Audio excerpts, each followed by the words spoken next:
But anyway, Sonny Moss, dude, thanks for coming out. Yeah. Episode 105. So I sent you Mayhan's episode, was the one good dude, good story. Yeah, that was a good one to pick. He hit me up the night before and asked if he could talk about that. I was like, absolutely. You know, short notice. Yeah, man. Is that before it blew up to what it is now? Like, you got everybody, people on all the time? I was about in the middle somewhere. We've got up to, I think we're about 150 subscribers now, but we're averaging anywhere from, some episodes, like Jared Cyper's dad, he got 500 views on his episode, but, oh, wow. Some get 20, some get 80, just depends on kind of who the guest is, but right on. I'm not really doing it for the numbers. I'm just doing it really to kind of capture, when my grandpa died in 2022, I really regretted not doing something like this with him, because you only have, we lose so many stories and so much of that stuff when people pass, and I just want to capture those stories and right on. All that stuff. So I'm curious, why the invite? What prompted you to invite me? For one thing, you were one of my heroes in high school. I mean, as a running back, I just thought you were the greatest thing on earth. You probably didn't know I existed, but just seeing, I love reconnecting with people, and I love getting those stories, telling those stories, and you seem to have a very interesting story. Well, and so I'd love to hear more about it.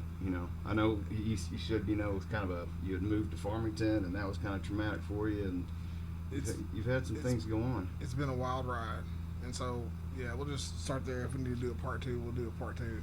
Okay, I'm gonna turn you up just a hair because you're a bit of a low talker. I am.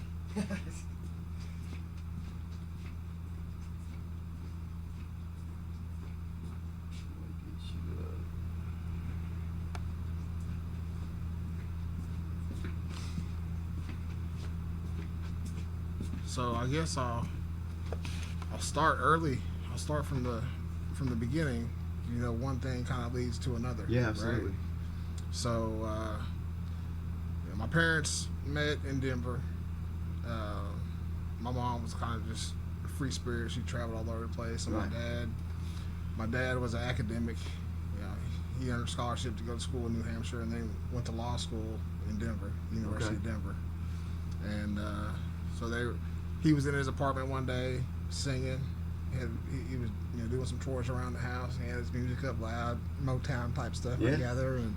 And my mom lived in the same building, and she was walking by and stopped and just kind of stood there and listened and watched until he noticed her, and then they just kind of went from there. But I always thought that was kind of interesting little piece. So it started in Denver, huh? In Denver, and so I don't know how long after that, but I was born in Denver. My first memory of life, my sister, is I remember my dad, and I wasn't 2 years old yet. She was born in May, and I was born in August. So I wasn't quite 2 years old, but I remember my dad picking me up, holding me in the window, and was like, "That's your sister right there." And I'm looking at all these babies, and I'm like, which one? I remember not knowing which one, not being sure. And then the second one is of me. I think it's the day that she came home.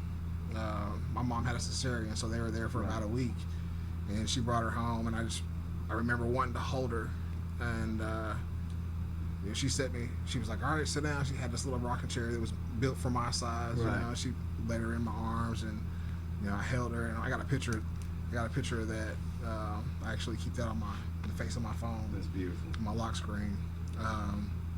First memory. You kind of have scattered memories. I remember. I don't remember a whole lot of peace. I mean, really my only memory from when I was that young, interaction between my mom and dad. I remember my mom was she worked nights, I guess, and they were kind of in a yelling match, and I just remember being upset and watching her leave, to go to work. I don't remember a whole lot of them being together in the same house at that house, and that was just because I was so young. And it's in Denver. Yeah, it's in Denver. Yeah. And so, I started school there. I might have been in kindergarten. Probably, it's probably first grade. Dad had picked me and Desiree up from the daycare. The daycare was right behind the school that I went to. And I remember standing on the front porch. I remember it being hot and sunny, and I wanted to go inside. My dad stopped at the mailbox. He was checking the mail right there on the steps of the house. And he opened up a letter, which he never did. Opened up to this letter, and he stood there and read it. I'm like, "Come on, Dad." But I remember he looked down and he's like, "I guess me and your mom are getting a divorce." And he opened up the door, and I remember asking him, "What's a divorce?" Yeah. How old are you? I'm about 6. Okay. And he said, "It's I have to pack all my stuff up and leave." And I was just like, "Dang," I just remember like, "Man, what the heck," Yeah. So then he left, and you don't realize it growing up, and a lot of people just kind of overlook it, but there's some trauma there. Yeah, in absolutely. that separation. I didn't understand it at the time, but what I learned much later in life is that I started to have some anger Yeah. right there. And so, I remember starting to get in fights at school. Really? I remember like not having any friends. Right. I fought all the time Really? from a very young age. One of the earliest fights I remember is, I got this Indian kid named Bumper who lived a couple blocks away from us. He recovering from a broken arm. He had this hard plaster cast on, and we were going to fight after school. And I remember already be concerned about this hard plaster cast. Mm-hmm. Like, I don't want to get hit by this thing. Right. And so after school, we had this huge playground, and near the end of the playground, there's this little gate. So we met over here by this little playground, and he pulled out a switchblade. Oh my. So I'm like 6 years old. This kid Yeah. pulls out he's my age. Yeah. He pulls one out. And I saw too many movies at that time. Yeah.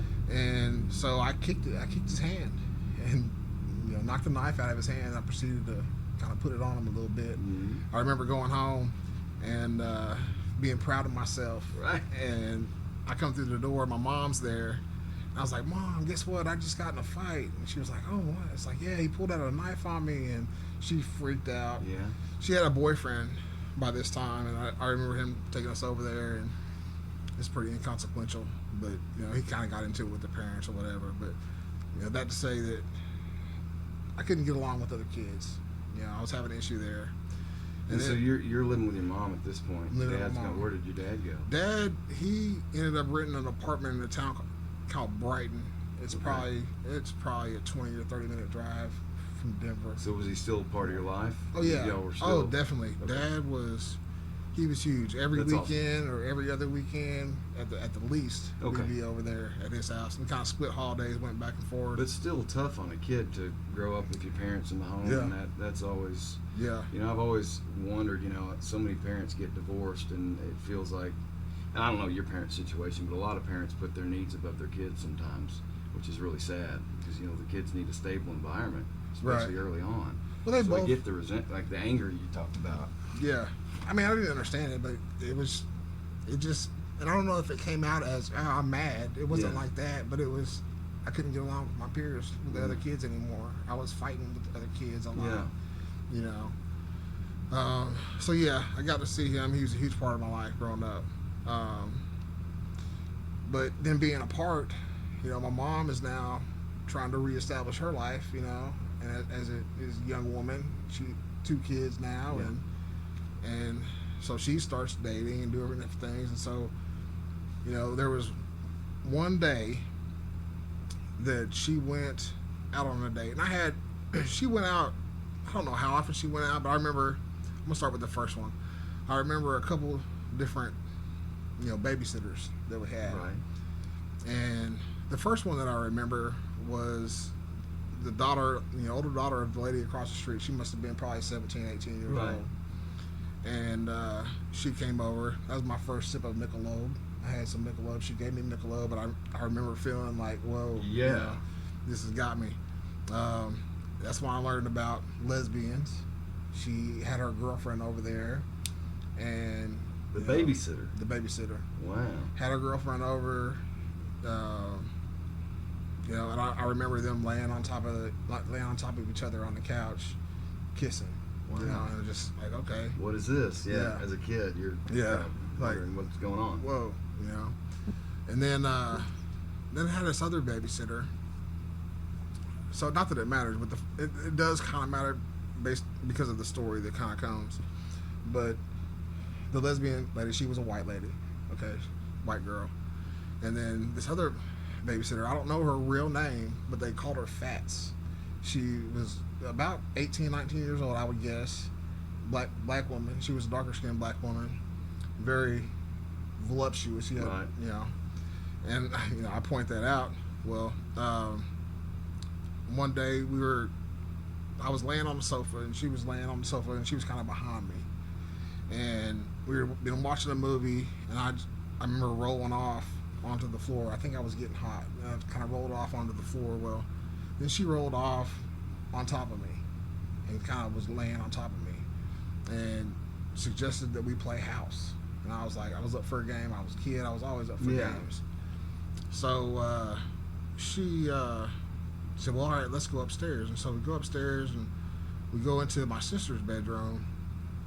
And my sister kind of lagged behind. So she was explaining to me that we're going to play house, and she was the mom and I was the dad, and here come Desiree and she was the kid. Okay. But we were going to pretend it's nighttime and it's time to go to bed. And you're still 6-ish? Yeah. Okay. Yeah. And she sends Desiree to my room to lay down because it's bedtime, you know, we're playing house. And so she proceeds to strip down naked, took off all her clothes, had me take off all my clothes. She laid in the bed, and she was instructing me on what to do. And I remember, you know, playing with her breasts. I remember liking playing with her breasts, you know. Right. And she was touching me, and I remember it felt good, you know. She put her mouth on me. My goodness. And I remember that it felt good. You know, she spread herself apart at one point and was like, put your thing in here. And I looked down, I was like, oh no, you know, that kind of freaked me out. Freaked you like, out a little bit. I was like, no. So I didn't do that, but continued to the other things, Right. you know. And you don't even know that this is wrong as a kid, probably. Well, maybe. I think I knew that it was something. I'm pretty sure I knew that it was something I wasn't supposed to be doing. Sure. You know, but other than that, you know, no really understanding of what was taking place right then. But I don't remember her telling me not to tell. I remember like knowing that I shouldn't say anything, you know. Yeah. And so I never said anything. It was years and years later before I ever said anything. By the time I ever told my mom about it, she had no recollection of who this woman was. Really? You know. So that Is that the only time that happened? Did you see her? Did she continue to come over? Or? I don't remember her coming over. Really? Other than that, My gosh, dude. but that kind of started something in me. Yeah. You know, you could talk about spirituality and what that kind of opens young children up to when they go through something like that, and the trauma that it causes long term, and the spiritual impact that it has. And maybe another time we go into some of that stuff. Yeah. But whatever you want, brother. So pretty much immediately I had this desire to continue to do these things. Really? Yeah. So that's a wild thing. I'm gonna turn you up just a hair more. More out there.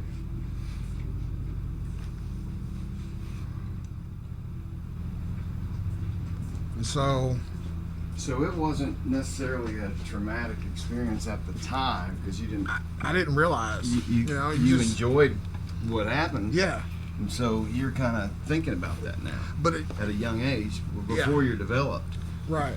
Later on, I learned how it really affected me, but I kind of we'll get to that later. But immediately, you know, I started acting out.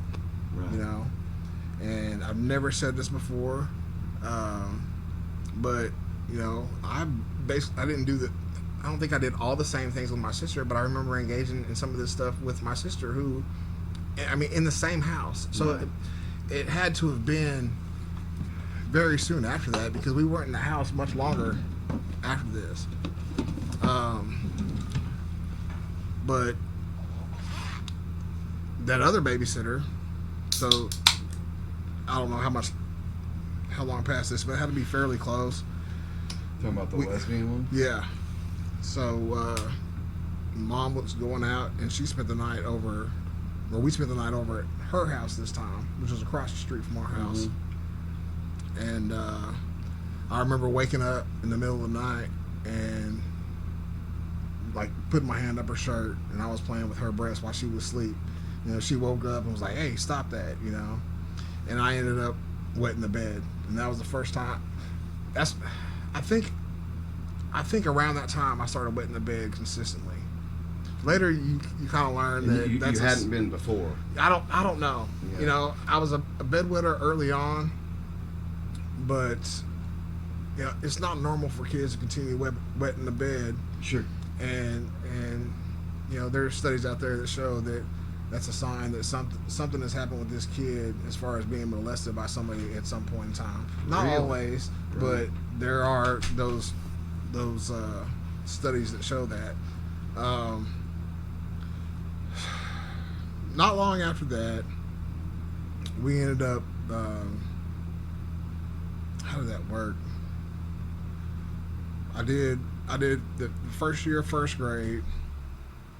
It was a bad neighborhood, you know. I remember one day walking to school, I picked up a bottle of whiskey on the side of the road. It had a black label. I'm not sure which one it was, and I took it to school with me, drank it. I was passing it around in class Oh, with my the other goodness. kids, drank it.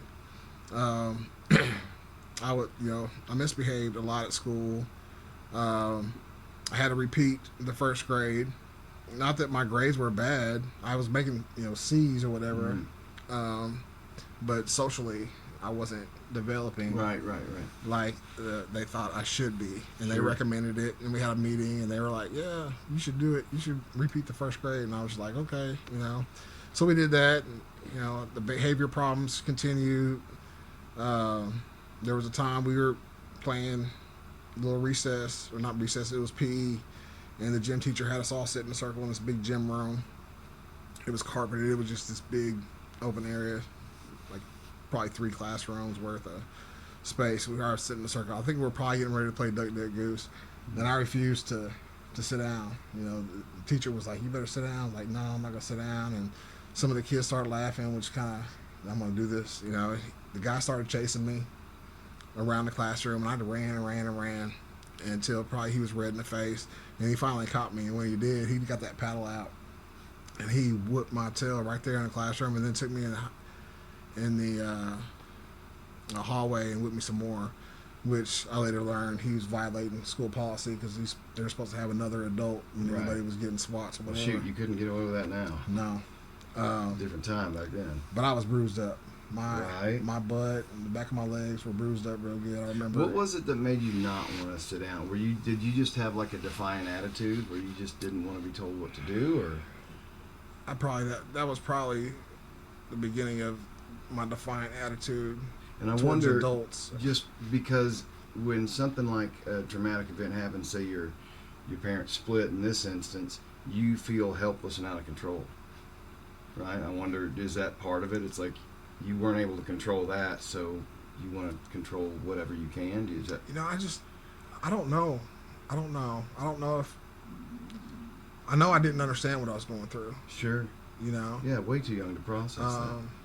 Well, they say trauma is, I didn't like the word trauma for a long time because my trauma wasn't as bad as someone else's, right? I wasn't molested or beaten or anything, but I did have events, and I later learned that trauma is defined as an event that you are just not emotionally or mentally prepared to handle. Mm-hmm. That you just don't have the tools, especially as a child, to cope Right. with those things. Yeah.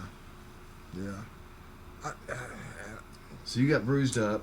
DHS came. Teacher ended up getting fired. I'm not sure if he got charged. Right. They pulled down my pants in the office and laid me over somebody's lap. I remember those. That thing. But it was a pattern of, fighting and Right. disobedience. Not my parents, because I knew my parents would get a hold of me. They whip my tail. So you didn't see a whole lot of disrespect towards my parents, but other adults I didn't have any respect Really? for. Okay. Anyway, my dad ended up moving to Colorado Springs. He took a job at the public defender's office down there in El Paso. How far is County. that from Denver?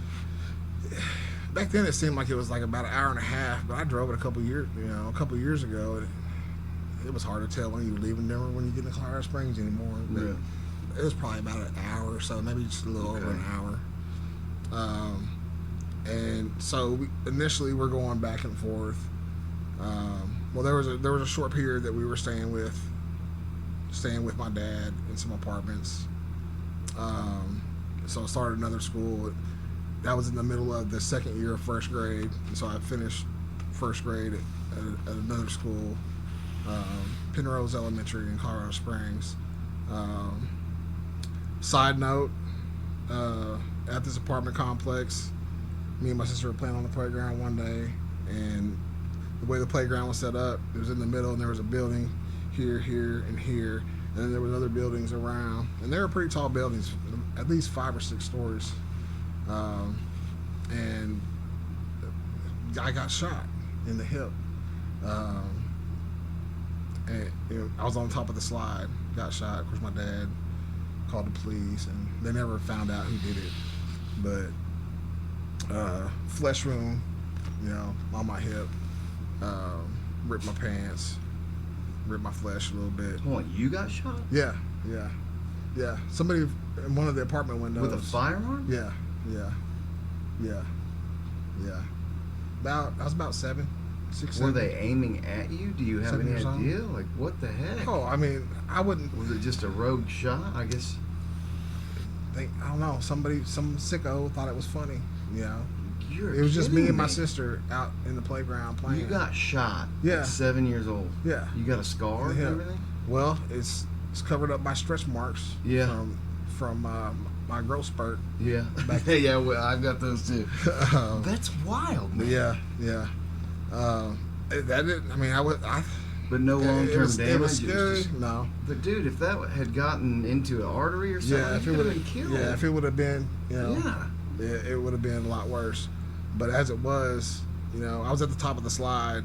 I started screaming and ran down slid down the slide, and me and my sister hightailed it to my dad's apartment. Of course, that's when he called the police and whatnot. But yeah, that was a trip. But Jeez, so much happened to you in such a short amount of time. it's crazy to think back on some of this stuff.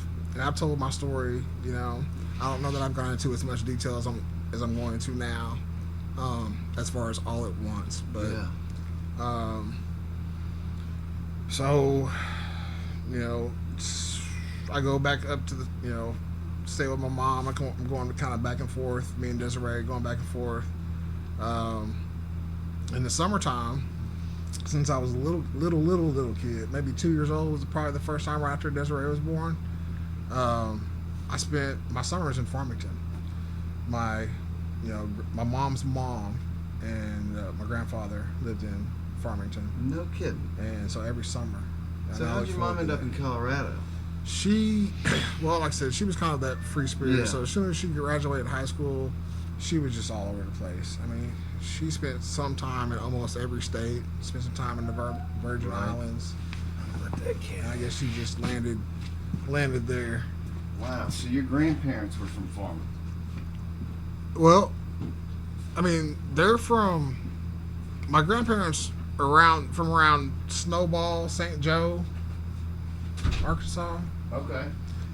And years ago when they moved to California during that time when everybody was moving to California Right. for opportunity. Right. And then they ended up moving back this way in the 70s, and they settled in Farmington. Okay. So yeah, every summer. So every summer you're down here, I'm which down is here. way different than Colorado. Yeah. Well, Did you like it?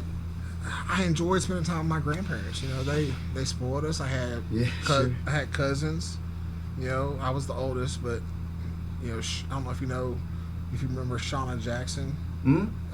So first cousin, and then Cindy, Cindy Carter at the time. Right, yeah. They've both been married now, but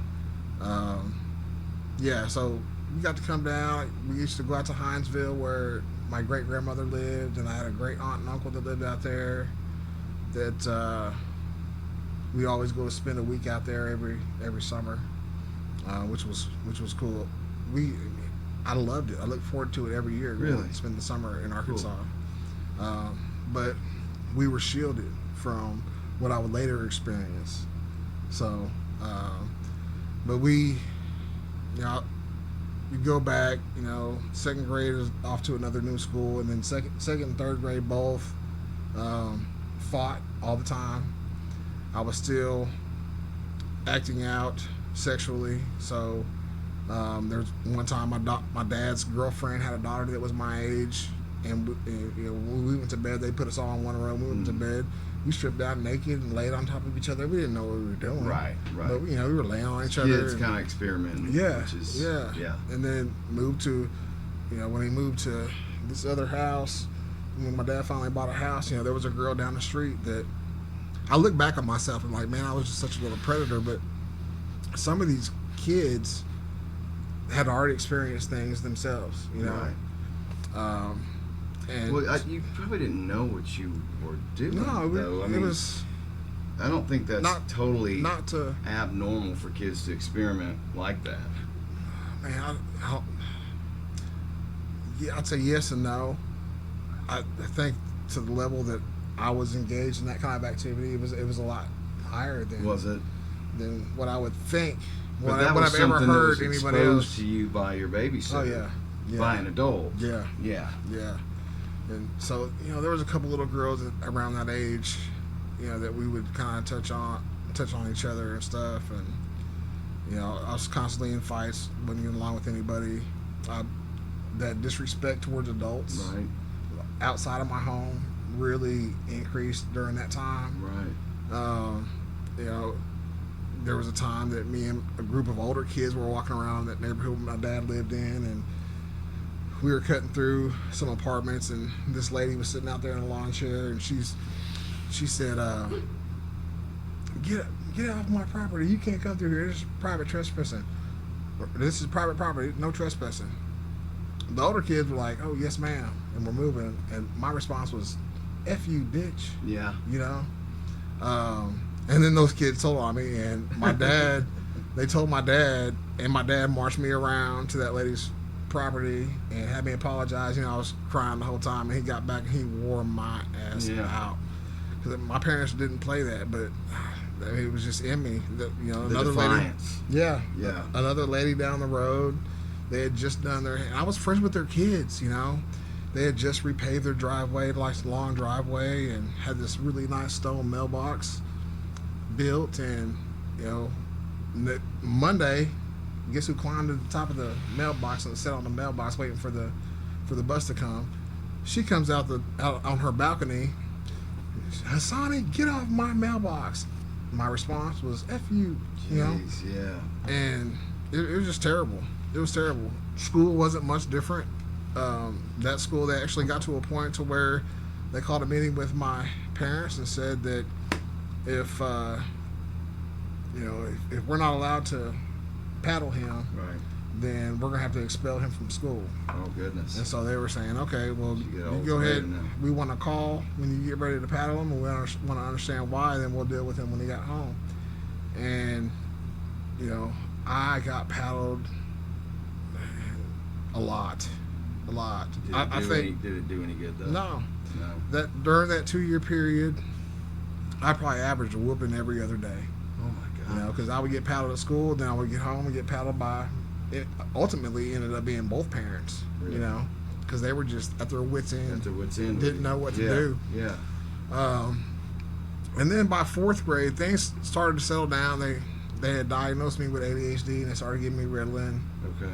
And I started to settle down, and I remember that was really the first time that I had friends consistently. Right. I made a couple friends from 2nd and 3rd grade, but I wasn't a good friend. Right. You know what I'm saying? Right. Yeah. How is your sister coping with all this during this time? I mean, she's a little younger than you, but She wasn't acting out like you were, I assume. Not that I know of. I did find out, and I remember the night I found out, she was molested by a man. My mom had taken us to a party, and there was a whole lot of kids at the party. And at some point, they made all the kids lay down, and we were all in one big bedroom, and there were kids on beds, and there were kids on the floors. I mean, we were packed full of kids. And sometime during that night, a man came into the room and was touching on Desiree. And I don't know if anything ever came about it. I remember Desiree telling Mom about it on the way home. And I don't know what was going on. That I don't remember what happened as a result of that at all. I know later on one of our trips back to Arkansas, oh man, I've not said this out loud either.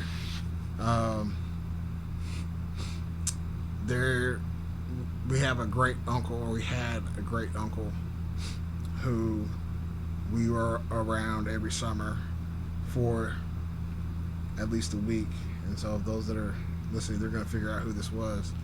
And I found out as an adult that this man molested her, molested Desiree. And I don't know to what extent.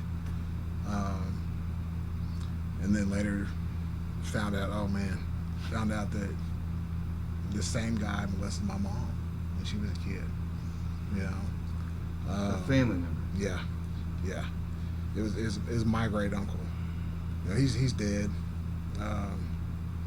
But he does have family members that are still around, and this might be I don't know what they know, but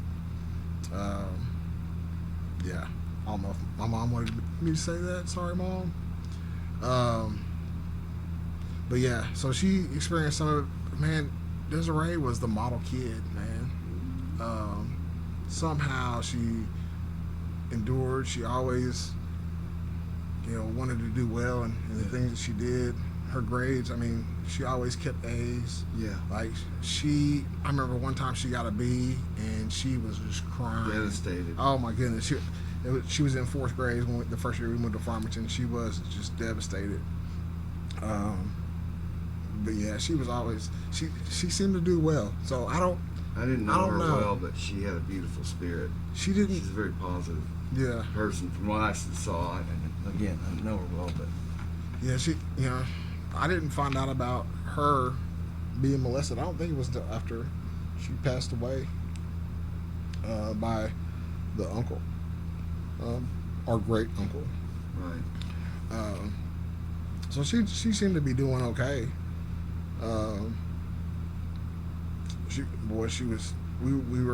We ran together a lot. Yeah. While we would fight, we were also probably best friends. Yeah. You always seemed very close. Yeah, for sure. So what was I? 4th grade. Had a good year 4th grade. I didn't get in much trouble in 4th grade. Do you think the Ritalin helped? I think it probably did. Yeah. I think it did. I remember when I would get in trouble, I tried to use it as an excuse. Well, it's my ADHD, and my mom was like, "No, we're not having that. We're not playing those games. You're not getting over on this, buddy. Yeah, you got consequences." And so, but my behavior started to improve during that time. It was a good year. I remember enjoying that little school. It was Wildflower Elementary in Colorado Springs. And you were making some friends. Had some friends. And then we went and spent the summer in Arkansas. No, we didn't. We were told after school ended that we were going to be moving to Arkansas. So we didn't go spend that summer like we normally did. We spent that summer with my dad. Okay. And that with the intent to move to Arkansas after the summer. Yeah. So you would have started here in 5th. In 5th grade. In 1988. Okay. So that news was hard. Like I said, my dad didn't want to move. No, my dad was a dad. Yeah. You know, he was a good dad. Yeah. So you're having to leave your father. Yeah. Yeah. And my mom was with her new boyfriend, and he was going to be moving with us too. And at the time, he seemed cool. Yeah.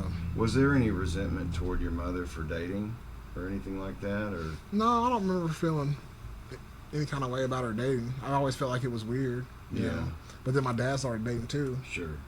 That's just got to be tough on kids to see that. Yeah. And you know, my dad has said since then. I'm gonna have to use the restroom here in a second. Yeah, sure. My dad has said since then that, you know, he set a poor example of, you know, how a man should be living, you know, during that time, because he had some girlfriends, but just like my mom had some boyfriends. Sure. You know. You want to take So a quick let's pick break? up. Yeah, let's pick up on We'll take the a move quick to break. Arkansas. So you get kind of ripped away from home. Yeah, so I remember, you know, getting that news and being very sad. Me and Desiree were both very sad. We were both angry. Sure. We didn't want to go. Understandable. We have these friends. We're at the school that we like. We see our dad every weekend or every other weekend. What was it that made your mom want to move? What was the, like... It was family. You know, her just mom. wanted to be close her to her mom family. was back here. Yeah. I think she had a conversation with her mom, and at some point promised her mom that she would come back Sure. and stay, you know, until she died. Right. I think that's what the promise So was. this is another traumatic event, really, Man, on top of everything else that's happened to you. that was hard. I remember my dad taking us to the airport that day and putting us on the plane. I just remember just being broken, coming on the plane, crying. Like it was tough. It was tough. You know, you're used to seeing him at least every other holiday, every weekend or every other weekend. Yeah. And he was a good dad. He was a good dad. He was an awesome dad. And just knowing that we might get to see him some holidays, Right. you know, our summers was going to be all that we had. You know? I mean, that's not like changing towns. That's halfway across the country. Yeah. And then you, like you said, you had just started making some friends. Things seemed to be kind of leveling out for you, and then all of a sudden, right when things start going good, it's boom. Yeah. And so basically mom sends us down so we can start school at the beginning of the year. Right. So already broken, already hurt, already missed your dad. Yeah. And then you walk into school. I remember going into the first day of school. My grandma bringing us in. Mr. Folsom. Did you have Mr. Folsom? Was he Man, around? I loved Mr. Folsom. Man, he was awesome. First memory I'll tell this is your show. I will tell this real quick. First time I ever encountered him, they used to let us bring turtles to school back in elementary school. Yeah. So I was like in, I think, 3rd grade, and we used to bring the turtles in. You remember the playground had it was like a little plateau, and we had like the merry-go-round was over here, and then like toward the building there was this little plateau, and we kind of dug it out, and we pretended it was the sewers, and they were the Ninja Turtles, you know? Yeah. And my buddy Brandon Griffin, now this couldn't have been 3rd grade, this was 2nd grade. Anyway, he kissed this turtle, and the turtle bit him right under the eye, and was just hanging there like this. And everybody's freaking out. And Mr. Folsom, the first time I'd ever seen the guy, runs out of his building. Somebody had gone to get him. And he told Brandon, get on the ground, lay flat on the ground, and let the turtle get on the ground. And the turtle let go. And I was like, wow, that's a really good idea. But I loved Mr. Folsom. Do you remember this? Live long and prosper. Did he do that with y'all? I'm sure he did. Oh, yeah. He was one of my Send out, favorite but- teachers, man. Yeah. So he was your 5th grade teacher. Yeah, he was my 5th grade teacher. The first kid, I want to say it was Michael Gardner, was in there already. And I may have this wrong, but I think it was Michael Gardner. And he was like, "What's your name?" 96, right? Yeah. He said, "What's your name?" I said, "Hasani Moss." He said, "You're right here," and he pointed at my football with my name on it. So, I went and sat down. Yeah. I don't remember a lot about the first day of school, other than just feeling alone, isolated. Sure. Yeah. Nobody looked like me. You bet. You're probably the only black kid in Farmington at the time. Yeah. It was just me and my sister. Did you experience any racism? Oh my goodness. Did you? Yeah. Yeah, in Colorado Springs, especially at that last school I was at, you had everybody. I mean, there was black kids, white kids, Right. Native American kids, Mexican kids, Asian Very kids. diverse. Very diverse. Yeah. And never heard anybody call, actually, from my recollection, never heard anybody call me out of my name for race. Right. No, never. Now, my mom said that You had problems, but they weren't race related. Right. Yeah. My mom said that there were a couple of adults that made comments to my parents when we were young, but I don't remember those. Right. One time I was a baby, and the other time I was And in here you are preschool. now in a 1980s redneck town. 1988.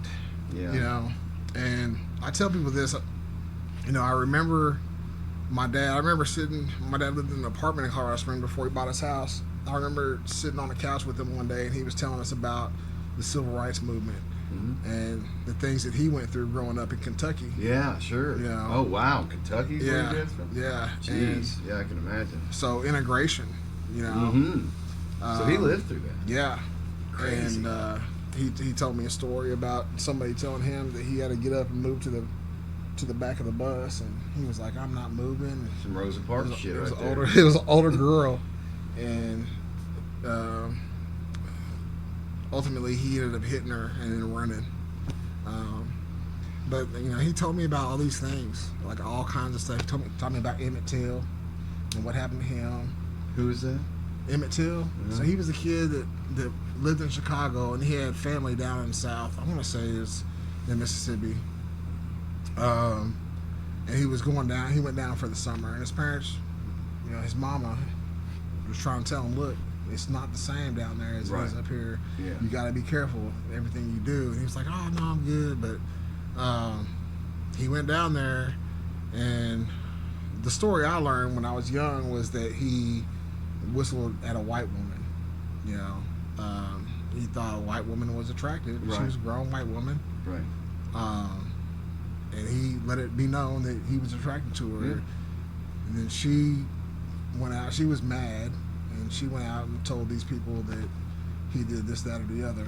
And so then a big mob formed, and they came and they got him from his uncle's house, and they took him out and beat him, lynched him, and shot him. I mean, They killed him? oh yeah. It's hard to believe that You've happened. not in this heard of Emmett country. Till? And that's not. I know that story. I didn't know the name. Yeah. Yeah. It's hard to believe that happened like within our parents' lifetimes. Yeah. You know what I mean? Yeah. Like Yeah, what? it's That's crazy. the most evil shit. Yeah. But So here you are, fifth See- grade, only person that looks like you in this town. You're scared. You're away from home. Yeah. You're away from your dad. yeah. I can't imagine what that's like. It was stuff I remember walking around the playground, you know, the first day just kind of by myself. I saw kids playing soccer, Yeah. and so I went to go play soccer with the kids because that was big in Colorado. On the playground, I was a soccer king in second and third grade. And we get back to that, and I went out there to go play soccer, and some kids ran me off, told me that I couldn't play, and Wow. so I didn't play. I didn't try to fight it, you Right. know. I just remember wandering around and just feeling lonely. And every once in a while, I'd see my cousin.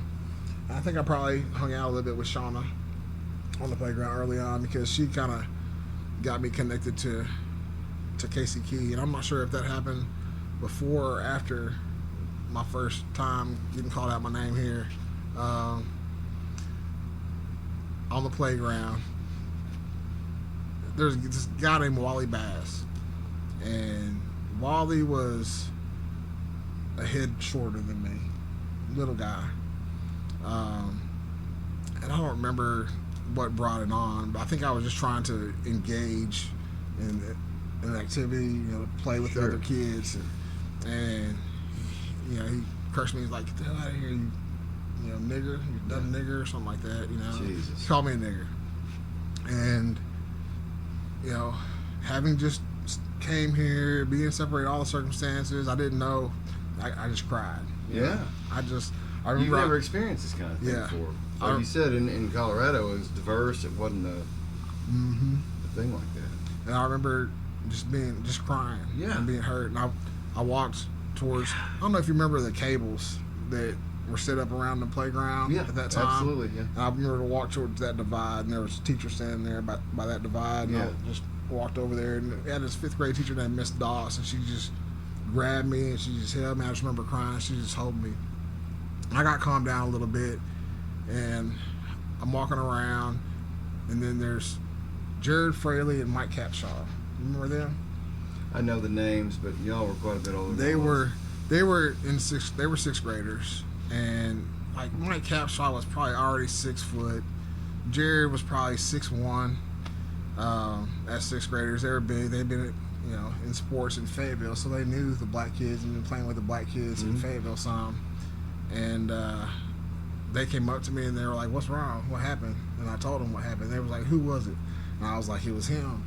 Man, Capshaw went over there. It was like, boom, hit this kid, knocked him down on the ground. Like, don't you ever call him out of his name like that, Well, that's got to make you feel good. Yeah, it somebody did. defending you. It did. Yeah. It did. And Good for them, dude. I remember after that, we're all three kind of walking together. Fraley didn't say a whole lot, but Capshaw was the talker. I remember him saying, "Hey man, do you want to race?" And I was like, "Yeah, I don't really feel like racing right now." He's like, "Yeah, I'm pretty fast. I'm the fastest kid at school. I could probably beat you in a race." And I was just like, "Yeah, I'm not feeling it right now." But I had people. They showed me that day. Capshaw showed me that day that I was going to have to stand up for myself. Sure.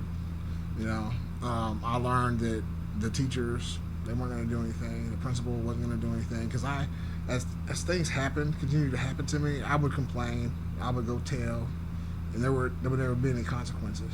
Really? And so, they didn't care. It was just me and my sister. You know what I'm saying? I don't want to put that was tolerated. I don't want to put all of them in a box. Yeah. Okay. No. But the people that I told didn't care. So I learned later. That if I'd have told this person or this person, then something would have happened. But I didn't know what I didn't know. Right. How are you supposed to know that? And so I started hitting people. I got to where people would call me out my name, and I would hit people in the mouth. And that started in 5th grade. And back in 5th grade, 6th grade too, you could get in a bunch of fights before your parents found out. Yeah. It was a bunch of fights before you got suspended from school or got So an here you ISS. go through 4th grade, which you're having a stable time, and now you're back to the fighting. Yeah. Because of people treating you like shit. Yeah. And so I dealt with that on some level, probably through 8th or 9th grade, because by 7th grade it wasn't my peers that were putting hands on me. It was the older kids. Right. You move across the street there. You're 7 through 12. Yes. Yep. Across the street was a big deal. And as a 7th grader, 8th grader, 9th grader, even, like, who are you to, a senior kids, 3, 4 years older than you, But so by about 7th grade, between the summer, literally the summer between 6th grade and 7th grade, I grew 8 inches. Yeah. That was the stress marks that took out any scarring. Yeah. So left being average 5 foot, ½ inch tall, came back 5'8" and ½ inches. And we start school, everybody's like, whoa. And so kids my age really didn't mess with me a whole lot because I was going to hit you in the mouth. Right. And I probably hit more people than I remember. I know I had a guy message me probably 10 years ago now. He was going through his own thing at that time. It was actually Wally. He asked me if I remembered when I punched him in the mouth for calling me a nigger. And I said, like, no, I don't remember. And he told me I was making fun of his teeth, and then he called me a nigger, and I punched him in the mouth. I was like, well, that's kind of what I did. Yeah. What else are you supposed to do if nobody's listening to you and it's happening? I mean, it seems like a logical response. Man, I look back. People there were a few teachers that I know now, and eventually learned that would have cared, that would have probably done something. Right.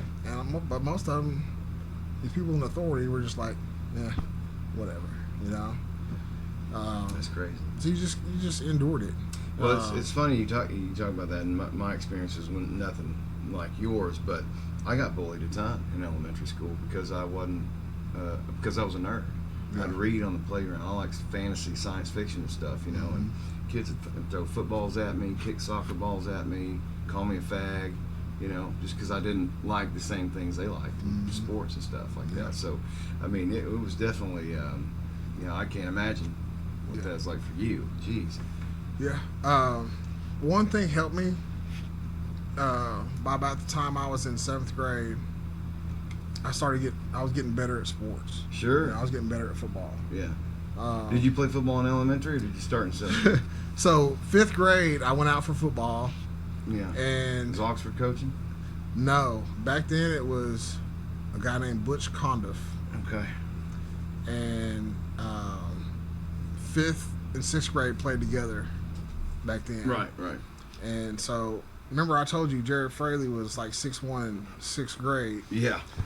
He was a little bit bigger and a little bit heavier, but he wasn't a heavy guy at all. He was always a very athletic guy. Right. But he was probably 50 pounds bigger than I was at the time.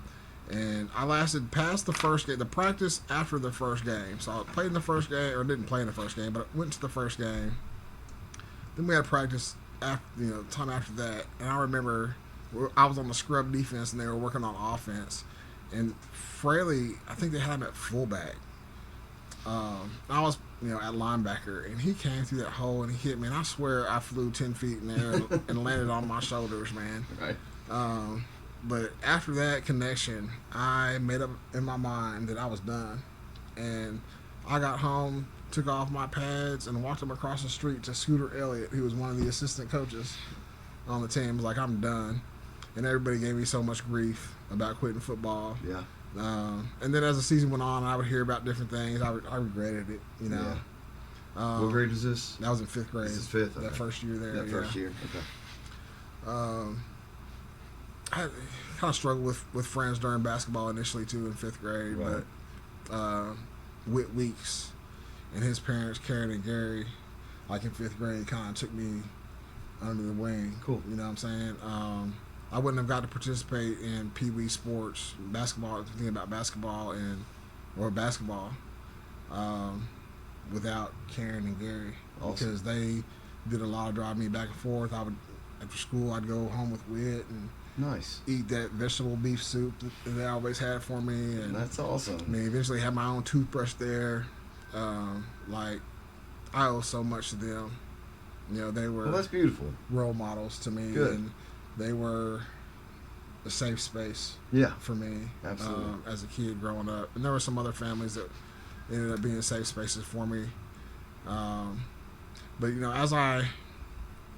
as I got better in sports, kids my age began to like me and have some respect for me, at least Right. enough respect for me not to bully me all the time. Right. You know what I'm saying? Well, that's exactly what I did in 7th grade. Is I had been bullied all through elementary, and I thought the only way I can beat him is to join him. So I started playing football in 7th grade Yeah. to try and get the bullying to Yeah. stop, and it did. I mean, I still got a little bit of shit, but it wasn't nearly as bad because I was playing football. Right.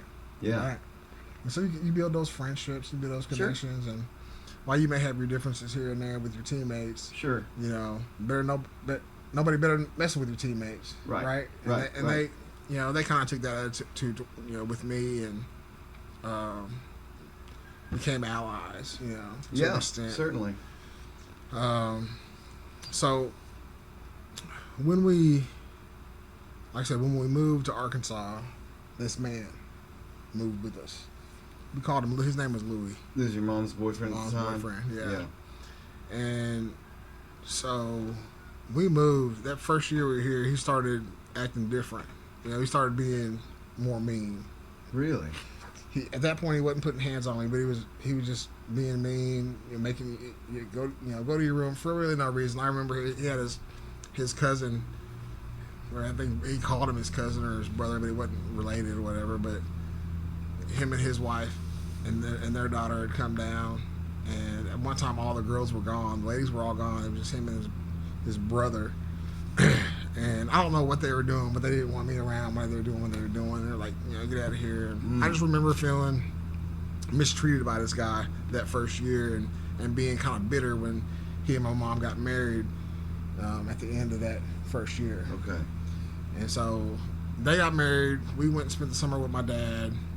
And so 6th grade comes. My mom and him just bought a new house where my mom still lives today in Farmington. Wow, that's a long stretch. Yeah. And it was right around then he started getting physical, with me. Really? So. And this has never happened before. No, it was the physical part started after they got married. Really? After we had been in Arkansas for a year.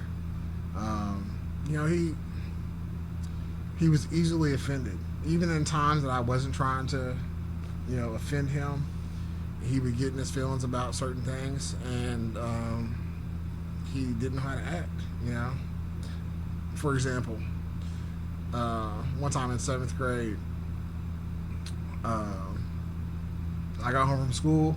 I did my chores. I was supposed to do chores and homework, but this day I was focused on that video game. And so I came home and I did my chores, and I had a waterbed. What was the game? It was one of the Nintendo games. It was probably Super Mario Brothers. Yeah. I just love that game. Hell yeah, dude. And me too. I had a waterbed in my room, and the waterbeds. You remember those? Oh yeah. You sit on the edge of the waterbed. Your butt would be sink down. Depending on how much water you had in there, it would sink down to the bottom, and your legs were up here. And I had my console on the ground, and my TV was up on my desk. Yeah. And I'm sitting here playing my game, and stepdad gets home, and he comes in the room, and he's like, "Did you do your homework?" And I was like, "No."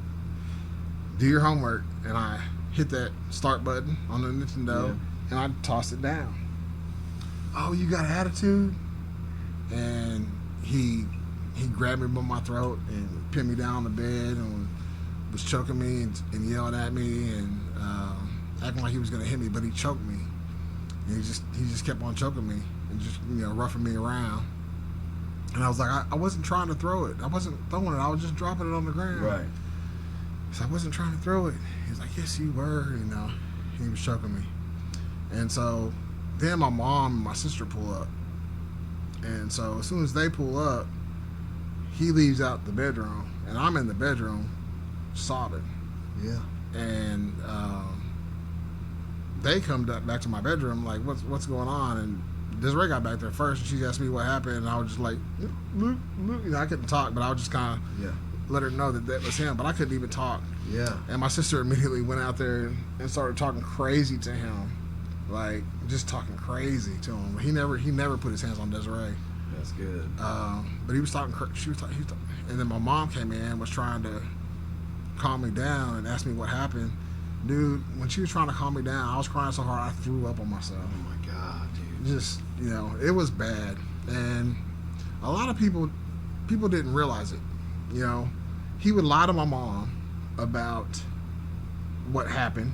Right. Anytime there was any kind of physical exchange with me and him, he would lie. He would downplay it. Yeah, and then he would blame, and Right. he would also leave the house, and I don't think I was real honest with my mom about what was going on. Right. Because I think I just felt like she wouldn't believe me. Because one of the things that I used to do all the time was lie. Like, I lied all the time. I got more ass whoopings for lying than anything else. Yeah.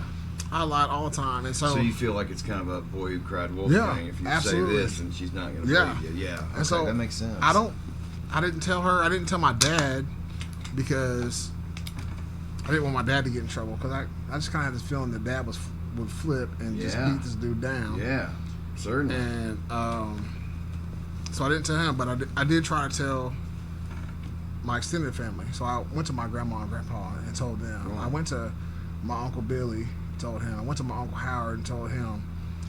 I think it was those three. My Aunt Beverly wasn't really in my life as much at that time, and I didn't feel like she was somebody that I could talk to. But he had already beat me to it. because he would rough me up and have this big fallout, and then he would leave and he would go to my grandma and grandpa's and complain, oh, he won't give me a chance, he's misbehaving all the time, he showed me no respect, you know. And then he would go to uncle's house the next time and go to the other uncle's house the next time. Like, strategically, I didn't find this out until later, but that's what he was doing. And that's why when I went to them, they were like, oh, you're just not giving him a chance. He's a good stepdad. You should give him a chance. So they didn't believe you? No, they did not believe me. And so, like, that stuff started happening at home. And so that made me get involved in more activities at school. Yeah. Maybe get involved in going to church as much as I could, because I wanted to do anything that I could to stay away from him. Stay away. Yeah. You know. Yeah, absolutely. And so I got involved in all kinds of stuff. Whether my heart was in it or not didn't matter. I was trying to escape, stay away. You know. And so, you know, there's several things that happened over the years. The last time he hit me, I was 15 years old. I'd been going every Sunday morning. I would go. They would drop me off at Farmington First Baptist Church on Main Street in Farmington, back when it was one whole church. I think Hal Henson was the pastor back then. And Kevin and Michelle McCauley were the youth leadership. You know, Hal's been on the show a couple times. I love Hal, man. He's got a powerful story. Yeah, he does. Yeah, he does. He's actually, I don't know if you've heard of, or you know, have you heard of the book he put out? Yeah, I haven't seen it yet. Yeah, it's pretty cool. Is it Daily Reflections? It's a really powerful book. He's doing some good work. Man, I spent here. We're going to go on a side note here, but I spent a lot of time with Hal. Yeah. I'm gonna go ahead and tell that real quick since we're talking about him. It's your show, man. I ran into him. Hannah was about 5. My daughter Hannah, oldest girl, she's about 5. So it has to be. Now, how many kids do you have? 11, 7 altogether. You know, my oldest 2 are my stepsons, but man, they're my sons. Yeah, you know, absolutely. I've been dad, and I love them deeply. And so when people ask me, I have 7 kids. Yeah. But Hannah's about 5, and I had taken the kids to the Farmington Park. It was pretty new, the new one. Yeah. You know, it was pretty new at the time, and ran into Hal, started visiting. He has a daughter named Bree that's Hannah's age. Yeah. I think they have the same birthday. Maybe I'm thinking about somebody else, but they're the same age. Anyway, just kind of connected with him, exchanged numbers, and it wasn't long after that he called me, and he had a lot of work he was doing, painting and pressure washing and stuff, and he needed some help. I don't know I guess I had probably told him I was laid off and looking for a job. So this would have been 2012-ish, 2011. Okay. Probably sometime between 2010 and 20. It was closer to 2010. Okay. I think it was the fall of 2010. He had some stuff going. He needed some help, and he knew that I'd been laid off, and we had been talking. And I've been on a job search. You know, I've been looking and praying, and I thought I was good for about 3 more weeks, right, financially. Right, which is a scary place to be. Yeah. And terrifying. He calls, and I'm like, yeah, I ain't got anything else to do. I'll go to work with you. Yeah. And so I went to work with him. By the end of the week, I realized that I wasn't good, and that I needed that paycheck when he got it. Yeah. When I got it at the end of that first week with him. Yeah. And that's just a thing. God being on time, knowing better than I know. And when I look back, that's what I think. And I see that in a lot of situations in my life. You haven't seen it yet, but in a lot of different situations, I see that over my life. But like, I spent probably close to 2 years off and on as he had working with him, painting and pressure washing with Hal. So I got to spend a lot of time with Hal. Yeah. Man. I love Hal. Yeah, he's a great dude. Shout out to you, Hal. You've been a good friend, yes, and indeed, a very good mentor, and love what you're doing, sir. Indeed. But so 15, like I said, I'd go to church all the time. Mm-hmm. And so every Sunday after service, the youth group would always go somewhere to go eat together. Yeah. Not everybody, but a large majority of the kids would go. The crew out. And this particular day, I mean, all the time I asked if I could go. And all the time I was told no, I couldn't go. This particular day, I had money in my pocket. Why were you told no? I don't know. To this day, I don't know. Was it by your stepdad or your mom? Both.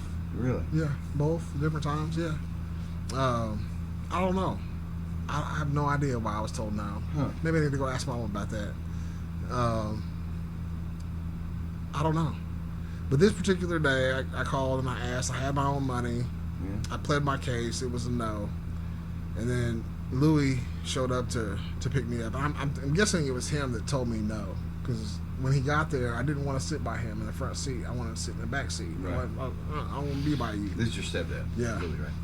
And so I get in the back seat, and he's like, "Why are you getting in the back seat?" And I said, "Because I don't want to sit up there with you." Now I'm 15 now. Right. Okay, so I got a mouth on me at 15. And you're probably stature-wise, he's grown. I'm starting to feel myself a little bit. Yeah. You know, I'm angry at this dude. I hate this guy. Yeah. At this point. You Yeah. know. It's like he's like, "Get up here and sit in." But I was still afraid of him. Okay. I was still afraid of him. Yeah. I wasn't aware of what my capabilities were. Right. At 15, you know. He's like, "Get up here and sit in the front seat." So I got up front seat. I was mad now. I was more mad now, and I slammed the door. And on the way home, he's just lecturing me about slamming the door. And I'm just like, okay, whatever. And he wants to lecture me on being disrespectful. And okay, whatever. Yeah, whatever. Yeah, whatever. Okay, yeah, whatever. Okay, whatever. The whole way home, and we're pulling up in the driveway. He said, "When you get out of this car, don't you slam that door." So, of course, as soon as I get out, I slam it about as hard as I can. Yeah. And then I start towards the front door. Yeah. And he said, "Don't you go in the house, slam that door." And as I'm walking in the house, he's getting pretty close to me. As I'm walking in the house, the phone rings. "Don't you answer that phone." I'm headed towards the phone. "Don't you answer that phone." Pick up the phone. "Hello? It's for you." And he knocks the phone out of my hand. I hear the shower going. So he knocks the phone out of my hand and pushes me up against the wall. And so right there in the kitchen, you know, there's the wall, and then there's a bar, and then like the kitchen table. Yeah. And so I'm right there at the wall and the bar. Okay. And so he pushed me up against the wall there, and I try to kind of squeeze by. And this time I see my sister pop up from behind him watching, because she hears something going on, so she pops up and she's watching. She's 13 at the time. And so I try to get by him. He pushes me up against the wall again. And so when she sees him push me up against the wall, she runs to the bathroom door, and I can hear her banging on the bathroom door. And so as she's banging on the door, I try to squeeze by him again, and he pushes me that third time, and something clicked, and I pushed back. And when I pushed back, I pushed hard, and he fell back like literally on top of the kitchen table. And I stood there because I was just shocked. Yeah. And I just pushed him on the kitchen You didn't table. know your capabilities, Yeah. and all of a sudden now you're pushed into this rage. Right. And he Knocked you back a ways. he jumped up. Like I said, I didn't move. I was standing there, that wall behind me. Kind of shocked. Yeah, real shocked. Yeah. That you did this. Yeah. And he jumped up in front of me. He was left-handed, and he reared back. And here come that fist. He came to swing at you. Oh, yeah. Here come that fist. And overhand left. He's left-handed. And I just remember seeing that ring get about right here, and I closed my eyes. And he just rocked my head back. Damn. And I looked at him. And pushed him aside, and I left out the front door. Right. There was a hanging plant, and I hit that hanging plant, and it flew out in the middle of the yard. He didn't try to follow me. I walked to Whit Weeks' house. I cut right through my uncle's property. Didn't bother to go to my uncle's house. I came to him so many times already before, Went to Whit Weeks' house and hung out there the rest of the day, told them what happened. And they were like, "Yeah, you can stay here as long as you want." So his parents were. Man, when I tell you, they were my safe place, and Yeah. like Gary was, a mentor. Are they still around? Oh yeah, I mean, we've all grown up and kind of Yeah. doing our own thing, and they got grandkids and stuff, so Yeah. we don't see each other, anything like we used to. Right. Yeah, life happens and you grow apart. Yeah, but like I'll never forget them for that. That's awesome. Though, I mean, that I you have love that. them. Yeah, I beautiful. love them. That night, I'm going back to church, but this time I'm going back to church with two black eyes. So he hit me in both my eyes. He hit me in the nose, and both my eyes turned black, like they were black. Really? Yeah. From the one punch? From the one punch. Damn, it must have locked you hard. Yeah. I went to church. There was a guy. Visit First Baptist Farmington? Yeah. Right? Yeah, there was a guy there. So I was kind of sweet. At the time, I was sweet on this girl named Sarah Daring. She was just this beautiful little girl, sweet little girl. Yeah. Ain't seen her since high school. But anyway, this was, 15. And it wasn't anything big. Yeah. I was just kind of sweet on her. Yeah. I don't know if I ever even kissed a girl. Yeah. But her stepdad, he had seen me that morning. He's like, "What happened to you?" And I told him. He's like, "Really?" I said, "Yeah." Okay. And so that night, I was sitting in the living room, and the phone rang, and it was him. And he talked to my mom, and he told my mom what I told him. And then I remember my mom going back and talking to Louie, and I remember my mom yelling at him that if you're going to make me choose between you and my son, you can get the hell out of here right now, Nice. You better not ever put your hands on my son again, Okay. And so now she believes it. Yeah. I mean, he still lied. He still was like, "Oh, I backhanded him like that," know. Right. But he full on hit me, but that was the last time he put his hands on me. And I think it was because, he didn't knock me down. Right. He didn't, like, he was up, leaned into it, reared back, overhand left, like, and I brought my head back and I just looked at him. But I still didn't think that I could handle him. If I didn't. I was 18, 19 before I believed that. Really? Yeah. And I think it was just probably from years of kind of what. Now, I assume they're no longer married. Oh no, they got divorced. My freshman year of college, they finally got divorced. They moved out. He moved out. Oh, I think it was near the end of my senior year. So you lived with him all the way through? Yeah. Okay. Yeah. Whew. Those past couple of years, he pretty much ended up isolating himself by the way he behaved. Right. But he didn't touch you again. No, he didn't put his hands on me again after that. I still didn't want to be around. So I still kept myself busy or whatever. Not everybody knew about it because I didn't talk a lot about it to a lot of people. Sure. I had a few friends that knew kind of what I was dealing with, and didn't understand,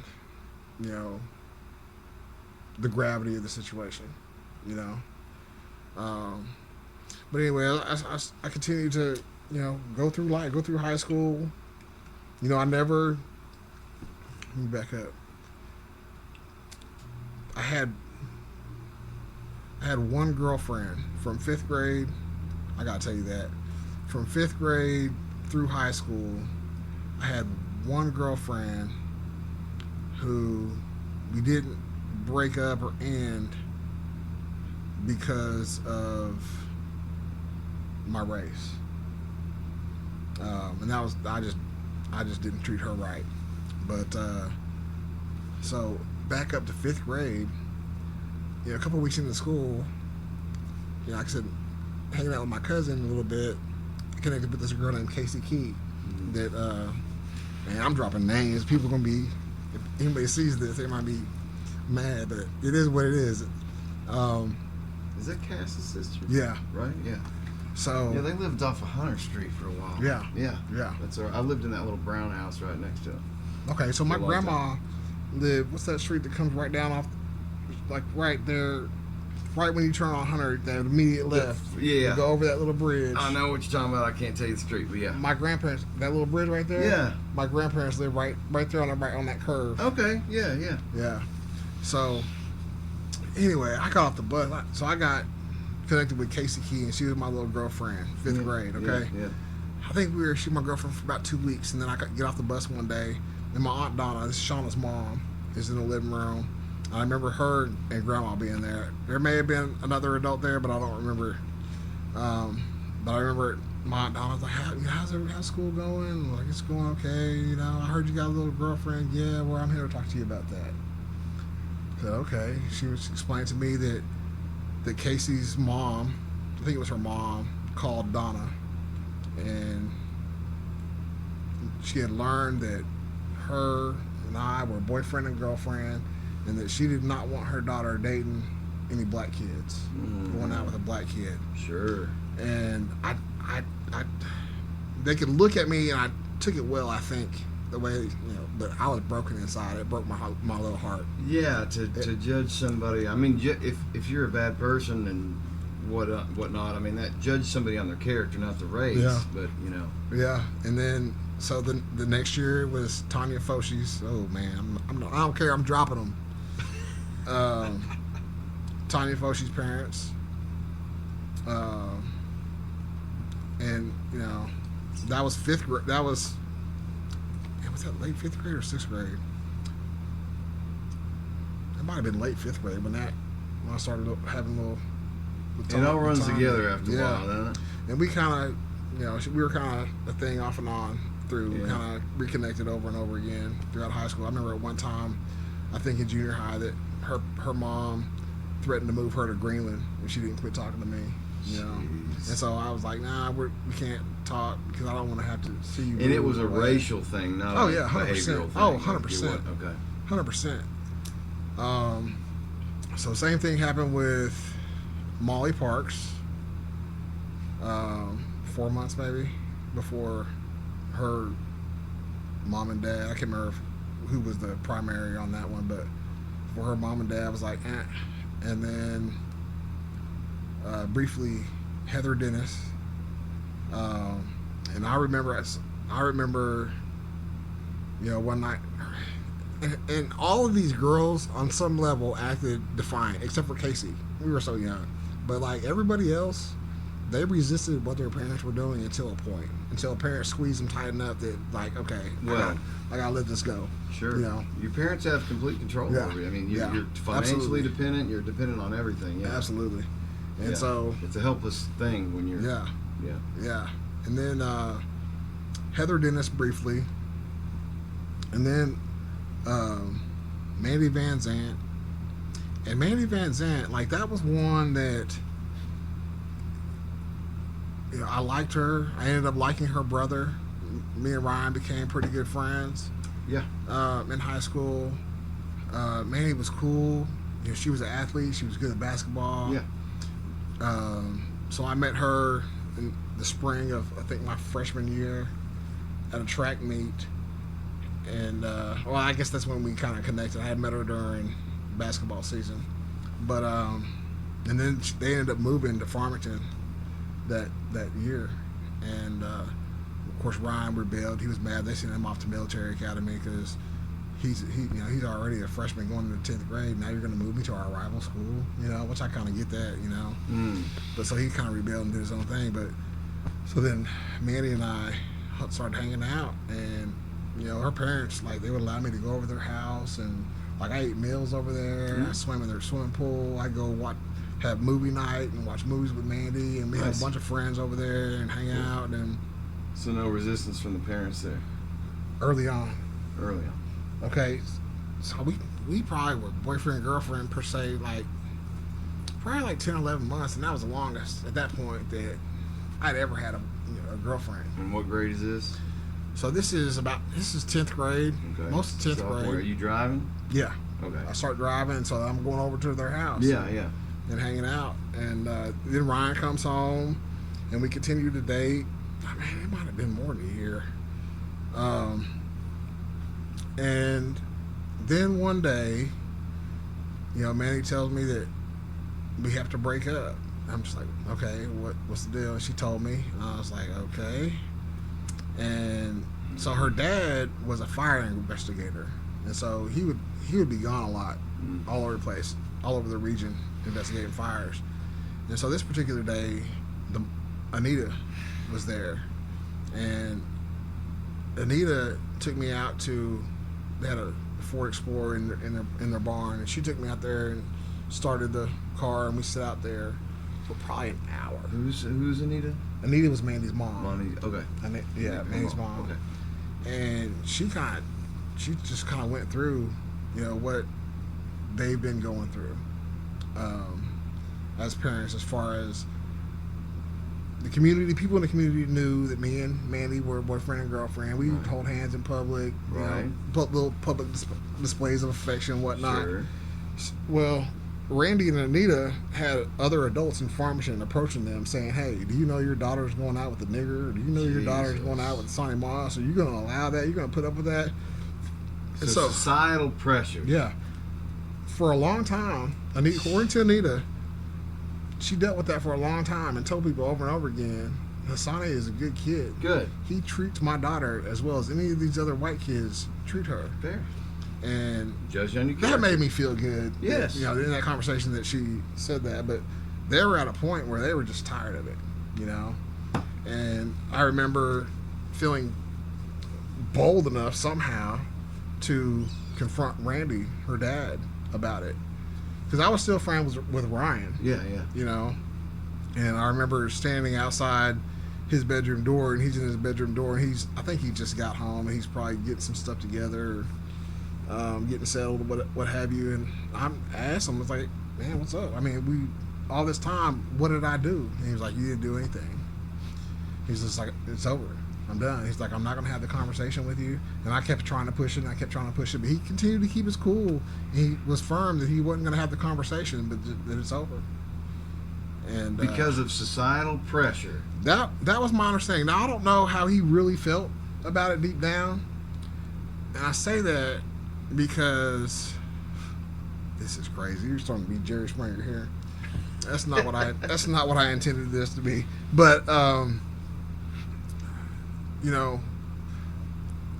we had broken up, and of course the kids, they move on, and so next was this girl named Annie. Her name was Annie Clifton, and early on when Annie and I were going out, Ryan told me that his dad and her mom were having an affair. They were both married. I'm like, what? And Ryan was a jokester too.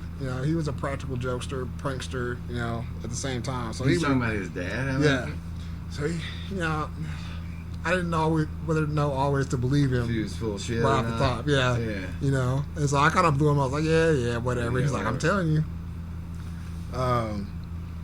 And me and Annie continue to date.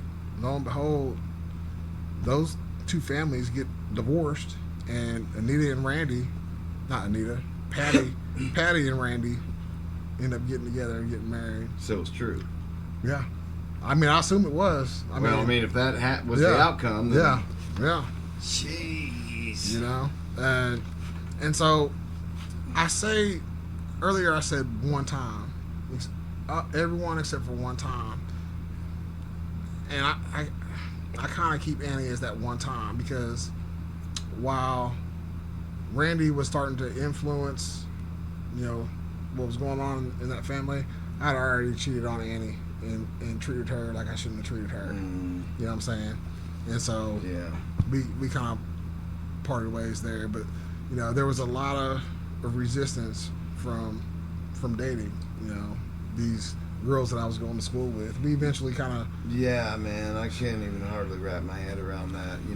Growing up as a kid, again, you probably know I existed, but I look at you and I'm like, man, this guy's got everything. He's a superstar football player. I wanted to be just like you. No idea you're going through all this shit. I was so bubbled. Nobody knows, very few people knew about a lot of details and things that were going on. Yeah. Probably least about I my was just home so life, naive. I just thought you were just widely accepted. Everybody loved Hasani Moss, But I mean, you don't know about these kind of things because you don't know. Yeah. I mean, ultimately, by the time I'm a junior, I get along with most everybody. Yeah. Was that part of because you're playing sports? And I think that had a lot to do with it. Yeah, because I mean, Farmington was and still is a sports. Yeah. I mean, they care more about sports than anything. I don't think it would have been the same if I had not played sports. Agreed. Agreed. And not excelled. But still, to me, the fact that you had these parents that didn't want you to date their kids, not only because you were black, but even if they were okay with it, because of societal pressure. Yeah. Like, who cares? It's tough. What's society going to do to you? Yeah. I don't know, man. That bothers me. Yeah. I mean, that was it, though. So around my senior year, we're driving. Me and my friends are driving. And so we go to Prairie Grove. We go to Lincoln. Oh, yeah. We had some girls. I say had some girls. We were acquainted with some girls from Lincoln. And some of us kind of ended up dating each other, what have you. And there was a little girl up there that I was kind of dating, not realizing that she would come out of a relationship. This guy, and I think she'd already come out of the relationship. I don't know if I had anything to do with their breakup.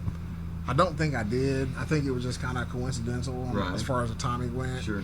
But he got mad, and his buddies kind of egged him on, and she called me one day and was like, "Hey, Jay said that they're gonna jump you after the basketball game. I think it was tomorrow night. Hold on, who it told might have you been a couple nights later.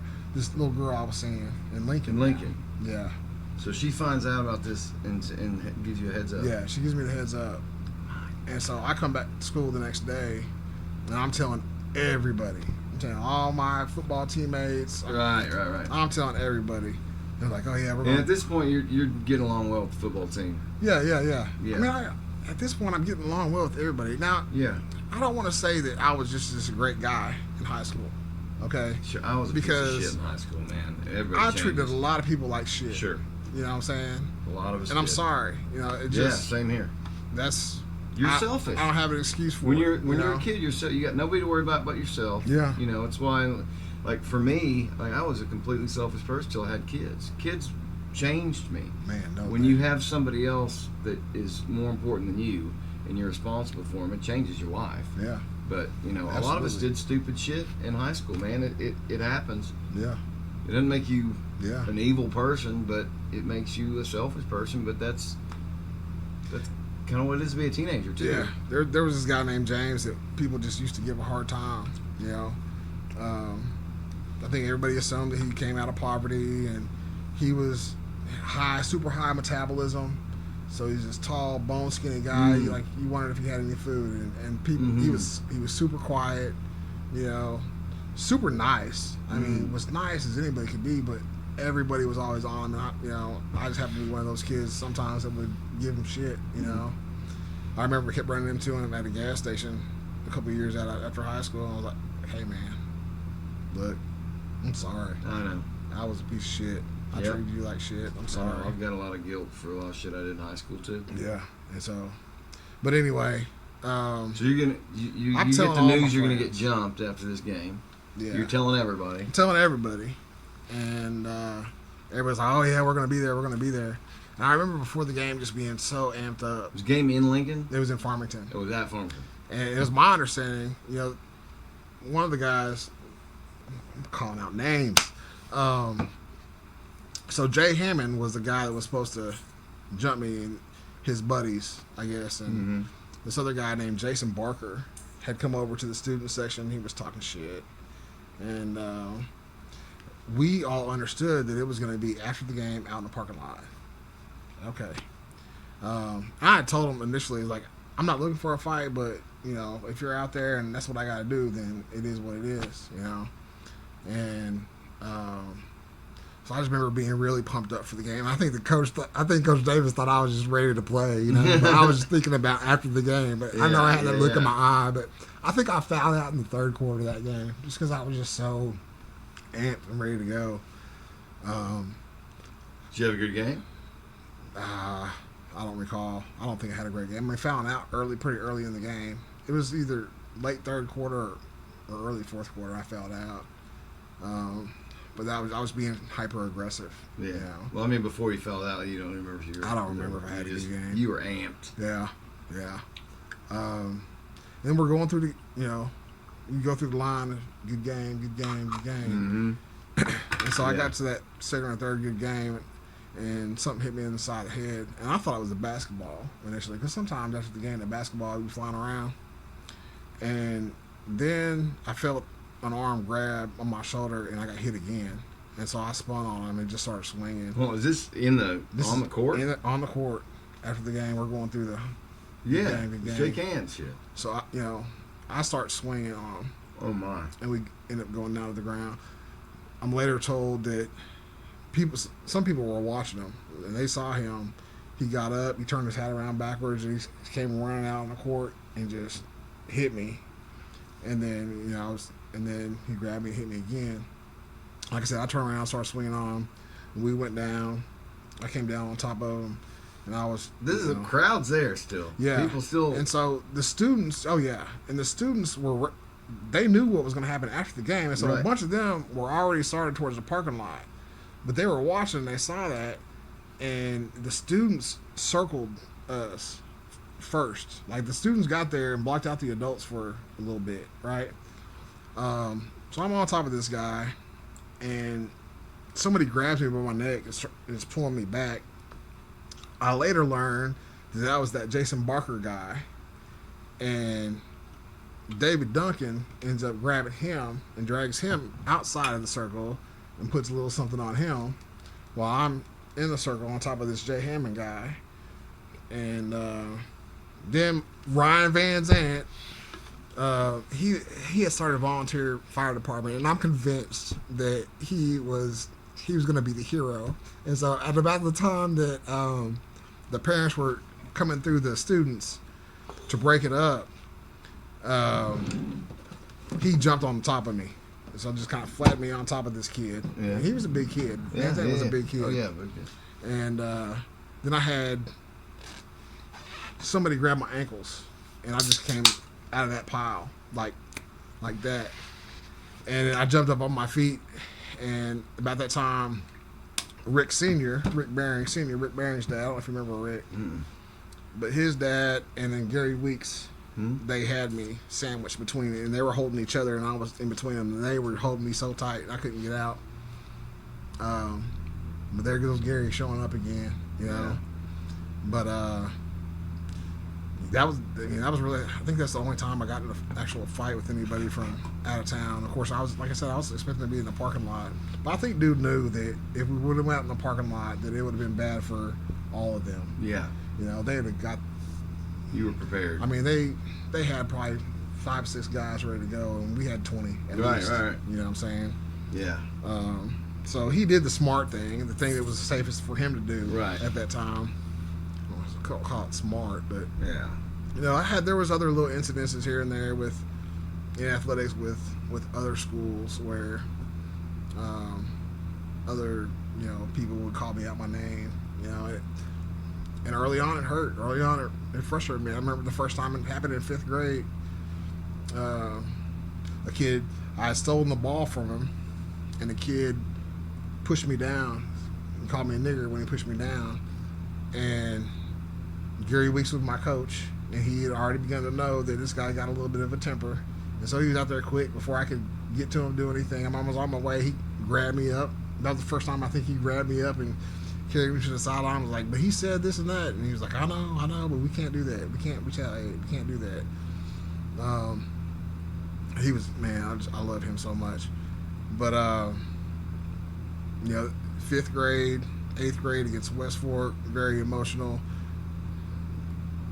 People weren't handing technical fouls out for this kind of stuff. I mean, they didn't care. Basically, it was like, it's okay. You need to calm down. That's what I was told. You know, you need to calm down. You can call the N word and you're supposed to come down. Yeah, and usually it was with physical contact. But by the time I was a senior, I really started to handle it a lot better, being called out my name. You know, Yeah. and in college, for the most part, I handled it better. I let one preacher It's guy still wrap happening me in up. college? Not much. Where'd you go? I can think of a couple times U of A or? that happened. Yeah, I went to U of A. Okay. What'd you get your degree in? Ultimately, ended up getting it in history, and I got a master's of education in workforce development. Really? History? Yeah, You a man. history buff? Well, I started out wanting to do criminal justice. You know, Dad was a criminal attorney. His career, he was running for judge by the time he got diagnosed with MS and had to retire. Is your dad still alive? Yeah, he's still with Where's us. he? He's in Hopkinsville, Kentucky. So he's back in Kentucky. Yeah, back home. You still in close Kentucky. with him? Man, I love my dad. I'm not a good son. I don't talk to him as much as I should. Yeah. I don't go visit him as much as I should. I love him dearly, and selfishly, it's hard. My dad was a guy that, when I was young, he started working out. He started eating healthy. You know, he quit smoking. You know, he cared a lot about his health, and then not long after that, you know, he was diagnosed, but he worked out as long as he could. Mm-hmm. He got to where he'd eat better, you know. But MS is a debilitating disease, you know, and he has an aggressive form of MS, and you know, It's multiple sclerosis. Yeah. And what does that do exactly? it builds this, they call it plaque, around your nerves. Yeah. So it starts to, you know, it cause spasms. It'll start diminishing your eyesight, and ultimately it ends up starting to shut down parts of your body. It starts closing off nerve. And when was he nerve diagnosed with connections. this? He was diagnosed. I think it was around August of my senior year. Okay. So he's been dealing with this for a long time. Yeah, like he's outlived his expectancy. Really? Yeah, and so, you know, living far away, going back to see him, you know, every time I come back, like, man, he's in worse shape. I'm like, man, he's in worse shape, and you know, the last time I saw him was the first time, you know, I saw that he can't hardly feed himself. Wow.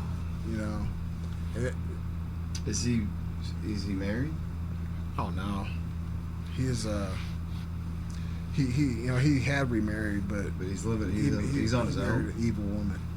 Yeah, he lives by himself. He refused to go to a nursing home, and so his siblings doing the best that they can to take care of him. Okay. So he's got family there. Which is though. tough. Yeah, I mean, but they're all getting old. I mean, my Yeah, uncle. sure. I mean, my dad's like, he'll be 74 this year, and so Uncle Wayne is probably 72, and Uncle David's probably around 70, 71. Yeah.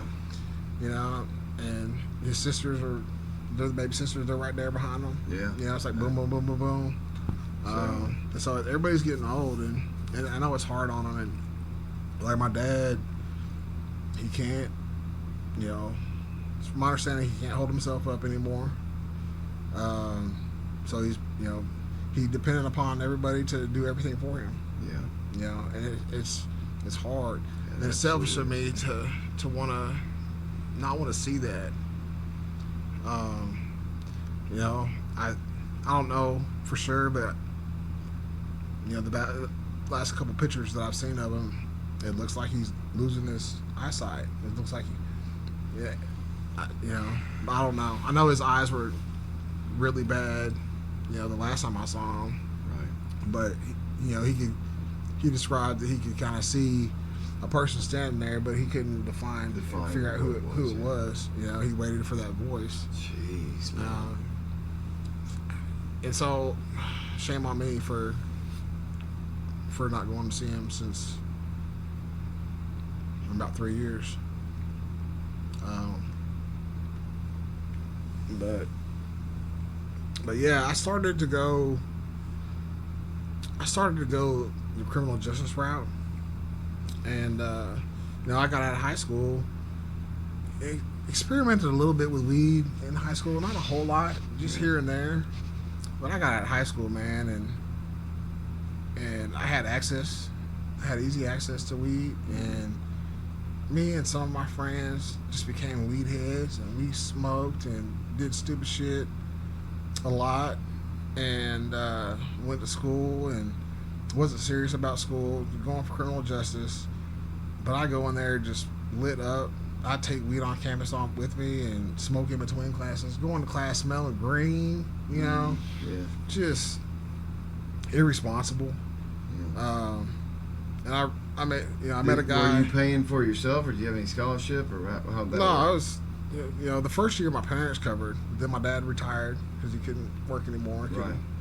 And so after that, I was on my own. So it was like grants and student loans and stuff. Yeah.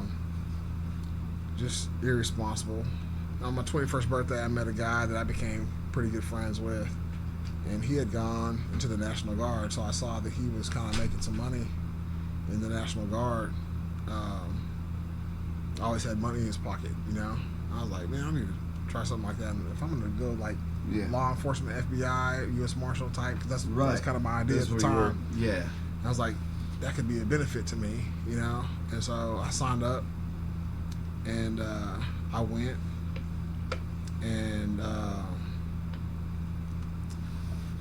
so I get in there and I'm doing good. We get through to the Christmas break, and they let everybody. Freshman year? No, I went to school 3 years before I sign up for the National Guard. Okay. And it was all criminal justice. Went to school. I probably should back up, but I'll go ahead and tell this part, and then we'll back up. But I went to school about 3 years. Went to the National Guard, and went to Fort Benning, Georgia. Went up on the hill, did well. The timing of it, we ended up. They sent everybody home for Christmas break. Mm-hmm. They give you like 2 weeks Christmas break, and before you leave, they had everybody in there, and the Lieutenant Colonel gave this big spiel on what not to be doing while you're out on Christmas leave. You're gonna get a drug test when you come back from Christmas leave, And I was smart, and so I knew that there's no way that the government is gonna spend all that money on drug testing every soldier going home for leave. Everybody's going home for leave. They're not gonna test every soldier going home for leave. So it'd be more like a random. I mean, in my mind, I was like, there's just no way. Yeah. It's too expensive. They're not going to do that. And so I went on leave, and I was getting high. Getting high with my friends, partied up on New Year's Eve. Yeah. Got back to Fort Benning. First few days, no drug tests. Like, I knew we wouldn't have no damn drug tests. I'm good. I'm golden. And then about 2 weeks there, they come. Usually you get up by 4 o'clock, so you can have everything ready to go at 5 when they walk into the bay. Right. And this day they came in at 3:30, banging in trash cans. Everybody was still in the bunks. And they're like, total line. Everybody. Then they called out 6 numbers, and I was one of those 6. There were 60 people in a platoon, and I was one of those 6. Like, you guys follow me, and they took us to a different bay, and they picked 6 from each platoon. And we all had a drug test. And they gave me an opportunity. They was like, do you have anything to say about this before you submit this? And I was like, no. Stupid. Just dumb. Yeah. Well, what could you have said? I could have admitted. If you admitted it beforehand, would it have changed anything? I think so. Yeah. I think so. I mean, it would have changed the consequence that I ultimately ended up getting. It'd have been, you're going to get an Article 15, you're going to lose some rank, you're going to lose some pay, you're going to be on restriction. Mm-hmm. But then you would graduate. Right. But I ain't got nothing to say. Yeah. And so we continued on with training, and they never came back and said anything, and so we're getting to. Did you pass the test? I'll let you tell the story. We, one of the last big things you do in basic training is you do your field training exercise, where you spend 3 days out in the woods, Right. doing combat simulations and stuff. Mm-hmm. And so I did all that. While I was out there doing that, we kind of figured out that's the like nicotine. We figured out where to get it. We kind of learn things when you're on post. And so I took 3 cans of Skull with me. Mm-hmm. And you're not allowed to have it. Oh, really? Oh yeah, no, you can't have it. Not even tobacco? No. Really? Not during training, not during basic training, no. Damn. No way. And like we would hit it up in the ceiling tiles. Right. We found a place to hide it. Oh yeah. But then one day I had my bulge was a little bit too big one day, and drill sergeant caught me and was like, "Hey, what you got in your mouth?" She said, "Spit it out," and I spit it out. He's like, "Where's that?" And I gave him this can. I had 2 more cans, but I gave him that can, and he said, "I better not catch you doing that again." I was like, "Yes, drill sergeant." And then you come back and you clean up and you're done. You're about to graduate, and so we're getting ready to have this big assembly where they're going to give us instruction before we leave post for a free day. We get to go into Columbus, Georgia to party it up, before we graduate the next day and fly out to AIT. And right before this meeting, drill sergeant come over to me and was like, "I need you to hang out. Don't go down there to do the assembly." And so everybody left. I was like, "Yes, sir." And everybody left, and he comes back and he's like, "Do you know why you're not going down there right now?" I was like, "No." He said, "You're in trouble. Do you know why?" I said, "Because I got caught dipping." He's like, "No." And he didn't tell me. And then he's like, "Captain wants to talk to you. Go down to CQ." So I went down to CQ, and CQ's command quarters.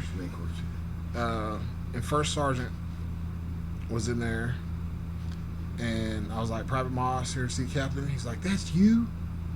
And he just started going off on me about how stupid I was, and how I think I can do whatever I want. And I was like, "Oh shit." And he's like, "Look at your effing scores, He's like, "You could have had any job you wanted. You could have had any job you wanted, and you want to do this." I was like, "All right." And I sat down and waited, and the captain called me into his office. It was just me and the captain. And then the captain was like, "Well, do you know why you're here?" I was like, "Not for sure." He's like, "Well, you failed your drug test. You had THC in your system." And I lied. I told him, "Well, I was on leave. My friends hotboxed me, and I got high. We went to Memphis, and they were smoking the whole way. I got high, and I got sick, but I wasn't smoking." He was like, "Okay. Well," he asked me if I wanted to have a formal hearing or an informal hearing, and I was like, "An informal hearing." He's like, "All right, let me get everybody together." So he sent me out of there, and then here come Master Sergeant. And Master Sergeant was a black dude. He said, "If you know anything about the military, the history of the military, this is 2000. And so this guy's been here 30 years. So, he's been there. He's been through it." Yeah. Absolutely. This guy was hardcore. No nonsense. And he brought me into the office, and was this for the informal hearing, or is this just conversation? No, this is just conversation. It's just conversation. And he tore me up one side and down the other, and talking about, "And you better not lie, because I can tell exactly how much is in your system, and I know that you put it to your lips and that you was smoking this. So don't you get in there and you lie to everybody. I know you was smoking." And I ended up admitting that, yes, I was smoking. And I asked the question, is this going to ruin any chance for me ever becoming an officer? Because that was my plan, was to do OCS, and then that helps me get into FBI, U.S. Marshal type situation. Yeah. He's like, "Oh, yeah, you'll never do that. You'll never go to OCS. I'll make sure of it." Really? Yeah. And so at that point, I was done. I was done. And he told me, he's like, "When you get in there, they tell you what's going to happen to you, and you decide you don't want to be here because I don't believe you want to be here. You tell them you want article such and such." I don't remember what it was, but I remembered it in the moment. And so we went to the hearing. He went around the room. He read the charges. Lieutenant Colonel read the charges. I'm standing at attention in front of him, and he asked me how I was going to answer these charges. And I said, "Sir, may I address the captain?" He said, "Yes." And I turned to the captain and apologized to the captain for lying to him. And then I admitted to smoking. And then ultimately, Lieutenant Colonel decided to go around the room to ask what should happen. They asked me first, "What do you think should happen to you?" And my next mistake was saying, "I don't know." I should have said something. Didn't. And so he went to the captain, asked the captain. The captain's like, "We're going to drop him in rank. We're going to fine him 2 months' pay. He'll be on, 2 months restriction when he goes to AIT. We'll go ahead and graduate him." Tell me what AIT is. It's your technical training. Okay. So whatever occupational specialty you go into, right. that's where you get that training. That's where the specialized piece comes in. Okay. And so turn this off. Sorry. they go around the room. Captain's like, "Yeah, we're gonna do this, and then we'll send them." Then it's the first sergeant or master sergeant's turn. Master sergeant's like, "No, he's not graduating. He's gonna restart basic training. I don't really want to do it here. I don't think he was a great soldier anyway." Kind of goes off. Wow. Then my drill sergeants speak highly of me and kind of agree with the captain. And then we had one other drill sergeant Singerhouse, who missed most of the cycle because he was away at training. Said, "Yeah, I don't believe he's a good soldier. He has his attitude. He can do whatever he wants, and this, that, and the other." Wow. And so Lieutenant Colonel said, "Okay, we're going to go with what Master Sergeant and Drill Sergeant Singerhouse said, which was repeat training." And at that point, I was like, "I can't do this again." So that would have been another... It would have been another cycle. But in the moment, I was like, "Oh, I can't do this. I was so close. I can't do this shit again." How long You're would not it have thinking been rationally. how long would it have been to go back through it? It'd been another 8 weeks. Okay. This 8 weeks wouldn't have been interrupted. Okay. And I'd have probably been top of the cycle. Sure. Having already done it. Yeah. And I know what to expect. Yeah. But none of that was going through my mind. Right. I was just broken. And I was like, "I can't do this shit again." And I asked for the article such and such or whatever it was, and I asked for that. Lieutenant Colonel just got red. Oh man, he got red. He was pissed. He just started going off. I was like, "Yeah." Did you feel like you were quitting? I mean, that's what it was. I mean, basically, Yeah. you're requesting dismissal, whatever. Is that an honorable discharge? It's an unclassified discharge. Unclassified. Yeah. Okay. I could have challenged classification down the road, and they told me that I could have got honorable, but I wasn't even messed up about it. I was like, it wasn't dishonorable, so I'm not tripping. Right. But that was a trip. But that was one of my biggest regrets in life, just that whole thing. Yeah. Not only the smoking, but then the choices that I made after that, whether it's lying, not saying what I wanted my consequences to be, and then not repeating the cycle. Yeah. My mom's thankful because we had, a year later we were in war in the Middle East. Right. But so interestingly enough, I mean, you're talking about this would have been what year? This was 2000. 2000. So the perception of marijuana since 2000 and now has changed quite a bit. Back then it was of the devil and it was very bad. Now obviously a lot of studies on medical benefits. It's medically legal in most places. What are your thoughts on it now? I don't have a problem with it unless we're talking about kids. Like when I say kids, I include teenagers. Like I told my kids, and some of my kids listen and some of my kids don't. Sure. But I told my kids, like, I don't want y'all messing with it until you're about 25 years old. Well, that's when your brain's fully formed. Exactly. And that's what I'm saying. Like, I want your brain to fully develop before you start introducing these substances to it. Now, I have kids that have listened and I have kids that haven't. Right.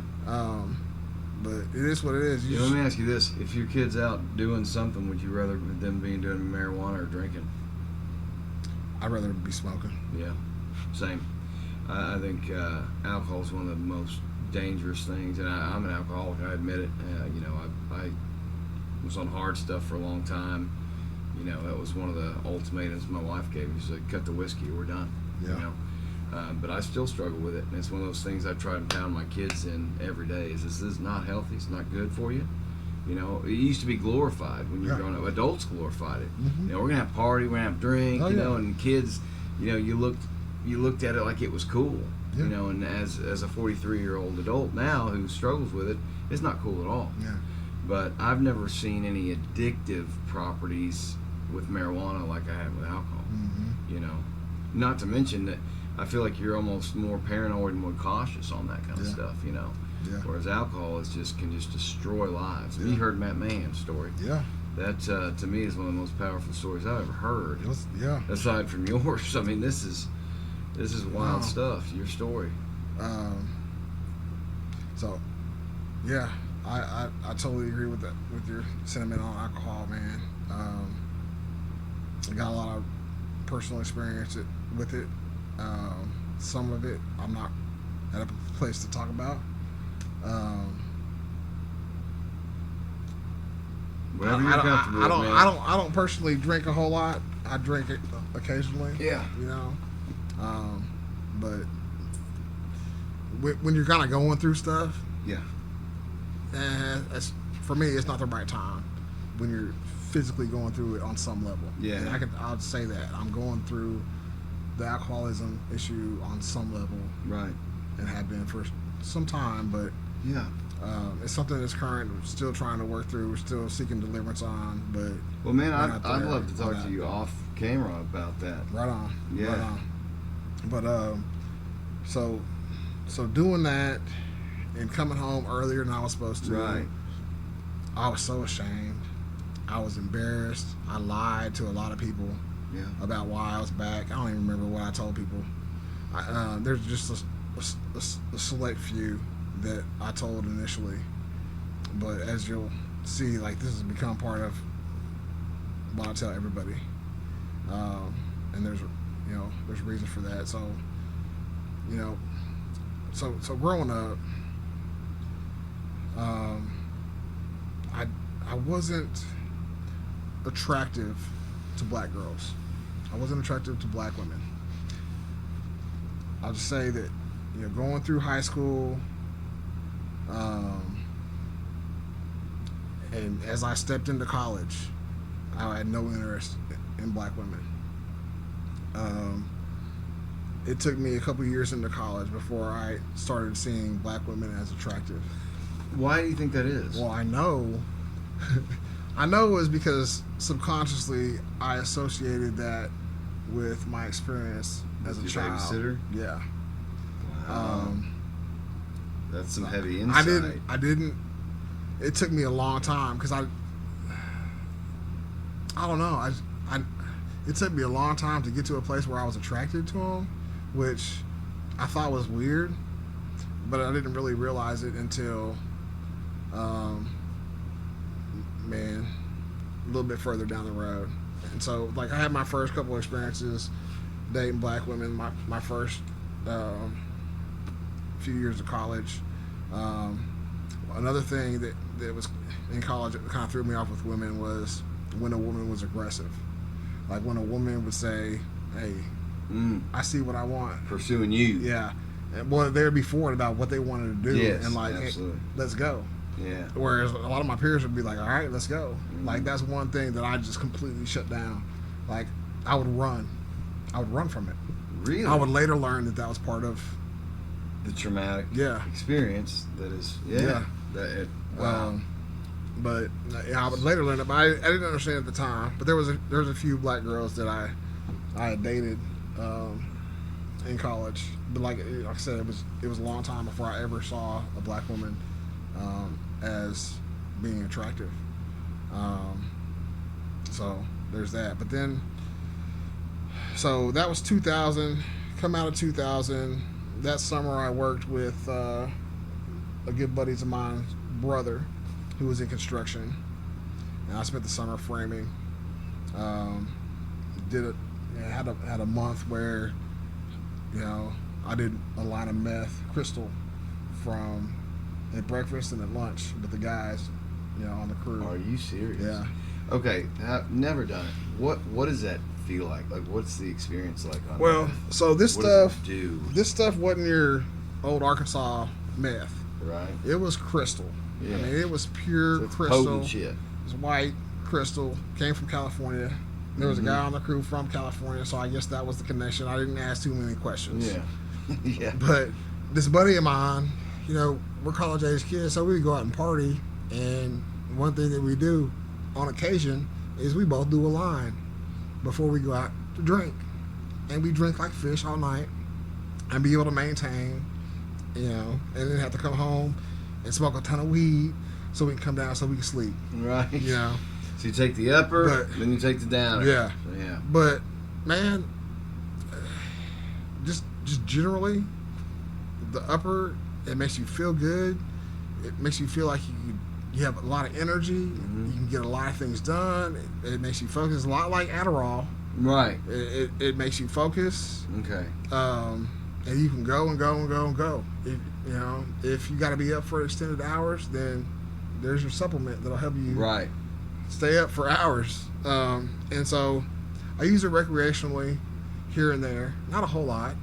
And then I had that month straight of breakfast on the work days, breakfast, lunch, and where we drink alcohol while we're framing these houses in Fayetteville.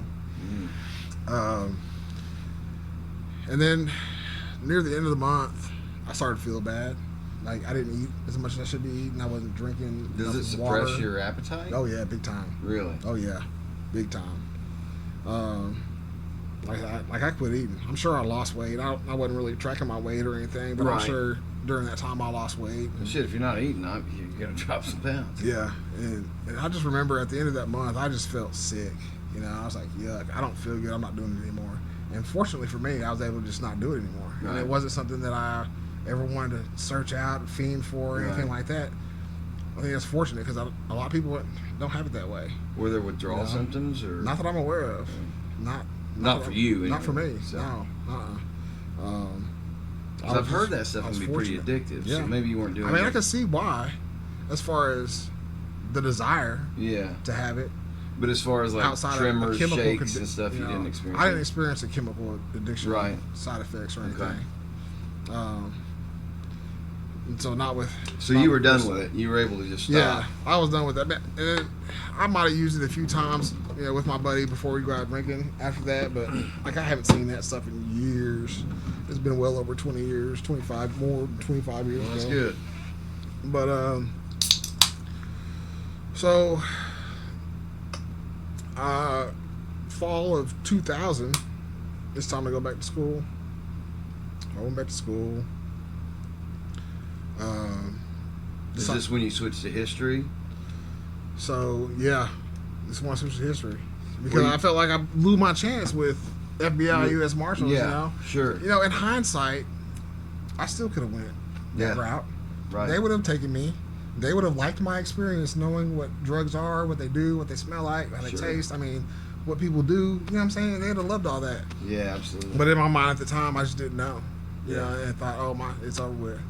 And so so I'm gonna teach and coach. That's what I was. That's what was next in line. Sure. And I quickly learned that if I were to go that route, I'd probably go to prison because I would put my hands on somebody's child. I just felt like I didn't have the patience to deal with the nonsense that I dealt with. Because that fall, I started substitute teaching a little bit. Mm-hmm. I was like, I can't do this.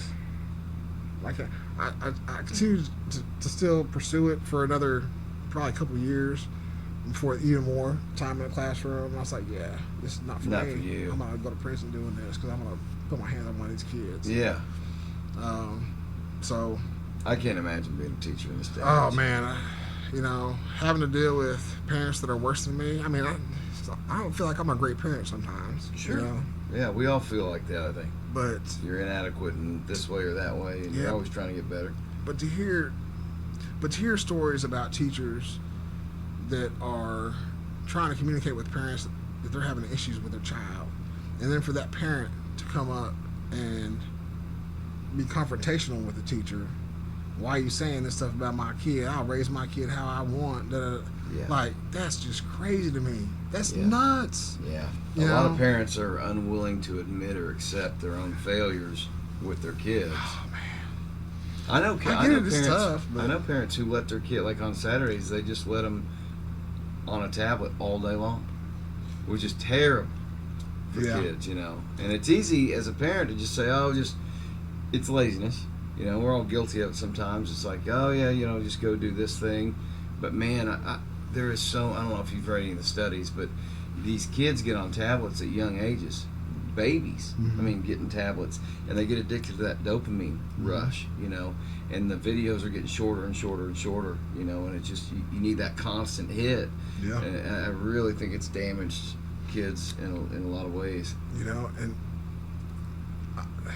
I'm there with you.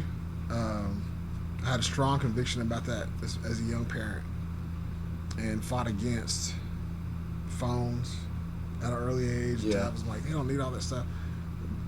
Then the Nobby tablet came around. You remember the Nobby tablet? It's like a tablet built for kids. Okay. Kids games. It's supposed to be locked down. Okay. It's somebody like me that has no IT, you know, Yeah.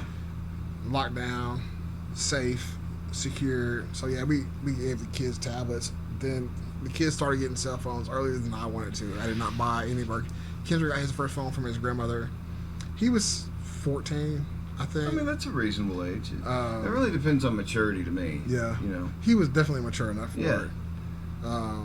Well, plus, for me, it was a matter of, like, my oldest one's 14 now, but he got one at 12. A, he was mature, but B, he was gone a lot. He was involved in robotics, and so he was in places where we weren't there, and I wanted to be able to go get a hold of him. Yeah. You know? So that was part of it, too. I definitely understand that. My kids, I feel like they got a hold. The younger ones at least got a hold of phones. I think a little bit too early, but they had an older sibling who's very loving and very giving. Yeah. And he felt sorry for him because when he was their age, he didn't have one. Right. And so he's like, nah, they need one. So he went and bought one and put them on their plan. But I didn't fight too much. I do try to talk to him about screen time, but I'm not just on him a lot about it. It's all about balance. As long as you're balancing out with something productive, doing other things, you know. I loved video games growing up. You know, you talking about playing Mario, man. But, like, back then, you played outside till it was dark, and then you come in and you play some games. You know, it wasn't like it is today. I mean, now I just feel like kids just don't play outside anymore. Yeah. You know? Yeah. Yeah, there's been times I had to pull my kids outside. But, How old's your oldest 29. and your youngest? He's about to be 29. He'll be 29 in July. The youngest, they're 15. The twins are 15. The twins are 15? Okay. Yeah. Yeah. Let's see, where was I? 2000. Okay. 2001. So this is when everything gets dirty and ugly. I thought it already had been. This gets worse. Well. So, So you're switching I've gears. gone through a lot of crap. Yeah, right? you've been through a lot of shit. I didn't go to counseling. I didn't talk about some of the things that I went through. Sure. I learned to handle some of those experiences better, like being called a nigger. I think the first time I handled it probably perfectly, a bachelor party, a brother of the groom was getting mad. It was one of the friends, and we were at, I think it was Denny's at the time, and real loud, it's packed, real loud. He called me the effing nigger, and like you could hear a pin drop. It got so quiet in there, and he called me that. And I remember I looked around. I got back to him as, man, the only nigger I see in here is you. And then you heard people laughing. Right, yeah. You owned him. And he got mad. He jumped up and knocked my coffee over, and there was almost a fight. But it took me a long time to get to a place where I could effectively deal with that. Well, so jumping into there's anger. not an equivalent word for white people, right? Like, there's just not. And so, as somebody trying to get in that headspace, did you ever get to a point where it just didn't bother you anymore? So obviously it's a hurtful thing as a kid. You know, you're hearing it. It's obviously nasty thing to say. On some level it always bothers you. Yeah. But you get to a point to where, like, really, like. Well, I guess what I'm asking is, like, else? if somebody's going to use that word towards somebody, that person doesn't matter. You know what I mean? Like, that person's a piece of shit. Yeah. So do their opinion really matter to you? Right. But I can still see why it would hurt. I wouldn't say that. I wouldn't say that it hurts. You know, I don't recall the last time. Like, I've heard, like, the guy called my wife a nigger, and that made me really angry. Like, I wanted to know where he lived and wanted to know all that. Yeah. And then a couple of years later, I found out that 2 years before he called my wife out of her name, he grabbed up one of my boys and called him a nigger. You gotta be kidding me. Yeah. No. What? Oh my God. He was in 3rd grade when it happened. That guy's name is VJ Myers. Yeah, I couldn't imagine your kid. Like, to you is one thing, but to your kids? I looked for this guy for a year. When I found out about it, I didn't find out about it until 4 years after it happened. And I was looking for this guy for a year. And finally saw him at a football game. And I'm glad it took a year to find out who he was. Because if I'd have found him in that first month or so, that'd have been well. That exact thing you're saying is, every time my wife got pregnant, I prayed it wouldn't be a daughter, because I knew it was a countdown to prison. Because I knew what kind of pig I was. I tried to fuck everything that moved, and so to have a daughter out there in the world, and my cousin's husband has 3 daughters, and they're all teenagers. I was like, how do you deal with that going out in the world? And he had a really good answer. He said, I looked at the girls that I went to high school with who were good girls, who didn't put out. Mm-hmm. And I looked at what the common denominator was, and it was that they had dads who were involved in their lives and who loved them and gave them attention. Mm-hmm. And so he said, all I can do is give them that male attention, that fatherly attention, to where they don't need to seek it, from someone else. Yeah.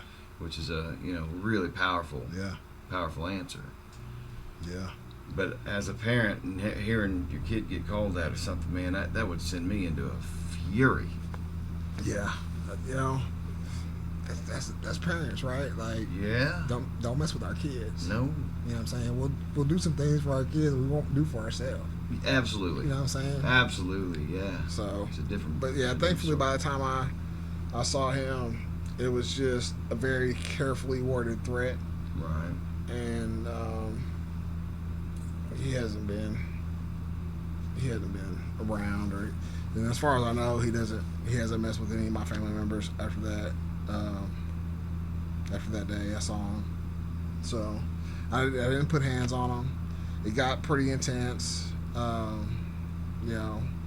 I want to take a second to talk about this, because over the last, especially with the Trump election and all this, I feel like there's been a lot of attacks on white people, and I've been accused of being a racist because I'm white, and I've never understood that. And I've said on the podcast, I said I grew up, I didn't see racism. I didn't see it because we didn't have a lot of black kids in our school, and I've even used you as an example for, like, man, we had a black running back and everybody loved him. And I'm completely off base, right? I didn't know your story. I mean, I had a lot of people that loved me, but then I had a lot of people that hate me too. Right, but I'm just saying that's how naive I am. Yeah. My perception, because I'm just not a lot. There's just not a lot of black people in Farmington, right? And when there were, like with you, for an example, you were one of my heroes. I loved watching you play. I remember going to every game, just wanting to see you score touchdowns. I wanted to be you. You were one of my heroes, man. And I just didn't see the things that you've told me about. And so I've always kind of inadvertently downplayed racism, saying, I don't think it's that bad, guys. But you don't know what you don't know. Yeah, I mean. And I hate that. And you gotta be, I think from a white person's perspective, you gotta have black people that are close to you.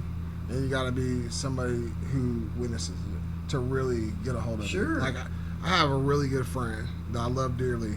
When I first met him, man, to be honest, like boots, hat, beard, a twang to it, I thought I'll never get along with this guy, Right. but like he became my best friend. Awesome. I love that guy dearly. That's beautiful. And we've had these kind of talks about racism. Even our little Bible study group that we were like, I was sitting in the room around that time. So I'm talking 2016, 2017. We got a lot of Colin Kaepernick stuff going on. Yeah. We got some black people getting shot by the police on camera. Sure. We got some rioting. Yep. You know, and then we got the politics that get involved. And so we were having this conversation in a Bible study group, and the other guy, it was me, and then there's a few white guys, and the guys, they were all kind of downplaying it, and I was like, look, man, and I just started to start telling them about different experiences that I had. You know, they were like defending the police, and you know, my son's a police officer. There are some good ones, but there are some shitty police officers out there. You know? Well, they're human beings like everyone else. Yeah. You're gonna have great ones. You're gonna have shitty ones. So, and then we'll get back to 2000. Yeah. It's a turning point. But so right around this time, we had so you remember they had Alton Sterling, I believe his name was, and he was in Louisiana. He was the guy selling loose cigarettes out in front of the store in the green T-shirt that they wrestled with and shot. He had a gun in his pocket. Right.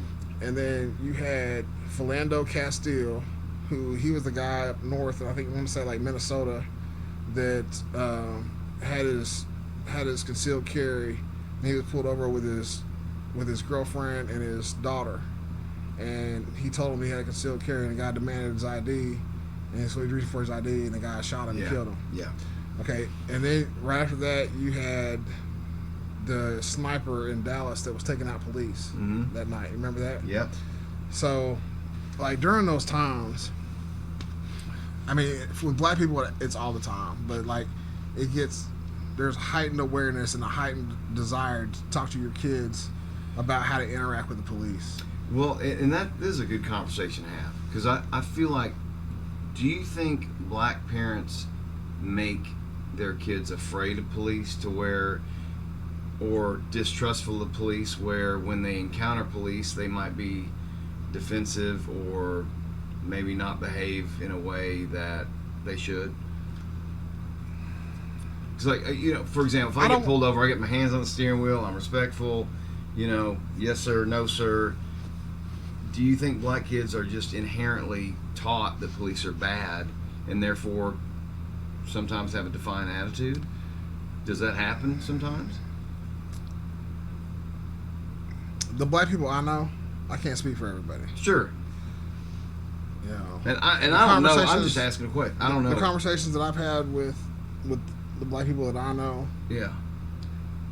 And in my own situation, when I talk to my kids about surviving the encounter.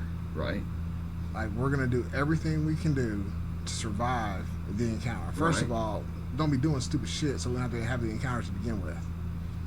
Hey. Second of all, if they ask you to do something, whether it's legal or illegal, do what they ask you to do. Right. Be very careful. I said, you know, don't be disrespectful. Don't make any sudden movements. Right. Use the words yes sir, no sir. If they're mistreating you, we will go fight that in court. We are not going to fight Basically, it. CYA. On the do side of the road. everything you're supposed to do. Because I want them to live. Yes. I want them to live, you know. Yeah. And too often and too quickly, they're coming out with guns and shooting. Yeah. A lot of times out of fear, you end up finding out. Sure. A lot of times it's out of fear. Sure. And so that's why I tell them, no sudden movements. Yes sir, no sir. Yeah. And especially my boys, they're gonna know what they do and don't have to do at a traffic stop. Right. They're gonna know. Right. But they're also, even though they know, they're not gonna fight it. Right. Because hopefully they won't. Because we've had that conversation and I want them to survive. Right. So I give you an example on a stop that they did here in Prairie Grove to my son. Okay. My son was with his friend. He's in the passenger seat. Kid had his bright lights on, didn't turn them off when the cops was coming. Okay. They pulled him over for it. there was 2 cops in the patrol vehicle. One guy went to the driver's side, the other guy went to the passenger side. And so the guy on the passenger side demanded James's ID. James, he don't have to give his ID. He's a passenger in the vehicle. Right. He had not done anything wrong. Right. He don't have to give my ID. Sure. But this officer wants to get this ID and run it in the system and see if I can take this guy to jail for something. Like, they're always looking for something. And you think that's inherent racism? I do. I do think that was racism. In this case? In this case, I think that there are cops out there that are bullies and they're going to do stuff they shouldn't do 100%. all the time to a lot of different people. Yeah. But I do think that, I mean, that black people. But I guess my question is, was it because he was black or was it because this cop's an asshole? Like, would he have done that to a white kid? I mean, I don't know. I think it's a little bit of both. Now, yeah. When James came home, he told me about it. Of course, I was pissed. Mm-hmm. I was mad. I was livid. I don't blame you. I didn't do anything. I didn't make any phone calls. Right. I asked him what the guy's name was. It just so happens that two months later, I have an encounter with the same officer. No shit. And it's a lengthy encounter, about an hour. And, you know, after about 10 minutes into this conversation with this guy, I'm like, I know who you are. I've heard about you. He's like, well, what do you mean? I said, you pulled my son over. You and your partner pulled my son over. And you were trying to find a reason to take him to jail. Oh, I don't do that. I don't say, yes, you did. Let me tell you what happened. And I told him what happened. And I ran down the store. I was like, and then you asked him for his ID, right? And you had him get out of the car, right? Why? Why did you do that? Well, I don't know. It was like, I don't know. And I called him out on this bullshit right there. I did it civilized. You know, I wasn't cussing him or screaming at him or anything. It was, you know, we're having this conversation right here. Right. I was like, that was bullshit, dude. You know, you're abusing your authority. Why you gotta do that? We have enough bad cops out here. Why are you acting like that? Right. And he got quiet. And then, you know, he had business to take care of at this interaction. And at the end of that, he apologized for that. And I said, I appreciate that. I hope y'all don't treat my kids. I was like, I raised my kids the right way, man. And sure. I hope y'all don't ever hurt my kids. I don't know what I would do. I don't think it would be good. Let me ask you this question. Do you feel like racial relations, well, obviously you had an experience I didn't know happened. I feel like they've gotten worse, but I also feel like the media plays a big role in it. I feel like the media divides. Do you feel that way? Like intentionally tries to keep a racial tension going? Because I feel like I've been attacked over the last few years for being white and have found myself in a position to defend myself for being a white male. It's like I'm not a racist, but I'm accused of being one, and I think that's shitty because not all white people are racist. Well, I mean, but we get called that in the media so often. But also, I'm naive to a lot of the shit that goes on. But at the same time, one thing that everybody does is we're putting everybody in this one box. In a box, yes, sir. You are 100% correct. And we're not judging each individual. You know, the Bible says, people always think, the Bible says you ain't supposed to judge. No, the Bible says judge righteously. Right. With righteous judgment. So, I mean, you're going to make your judgments, your assumptions, you should, based on individual character. Individual character. What do you see them doing? How do they treat you? Period. You know what I'm saying? Yes. Not by race, not by gender. And so it's definitely wrong to put everybody in a box. Yeah. I never agree with putting everybody in a box. Now, do I know some racist dickheads? Yes. Yeah. You know, it is what it is. And then, you know, you have, it's out there. And I can tell you that I believe that, well, I say believe, I've seen that, and people don't like this, but the campaign and the presidency of Donald Trump has emboldened people that have these racist, you know, that racism in their heart, and people are getting more bold to speak out against minorities or whatever, and treat people like shit that they wouldn't have done 20 years ago. Sure.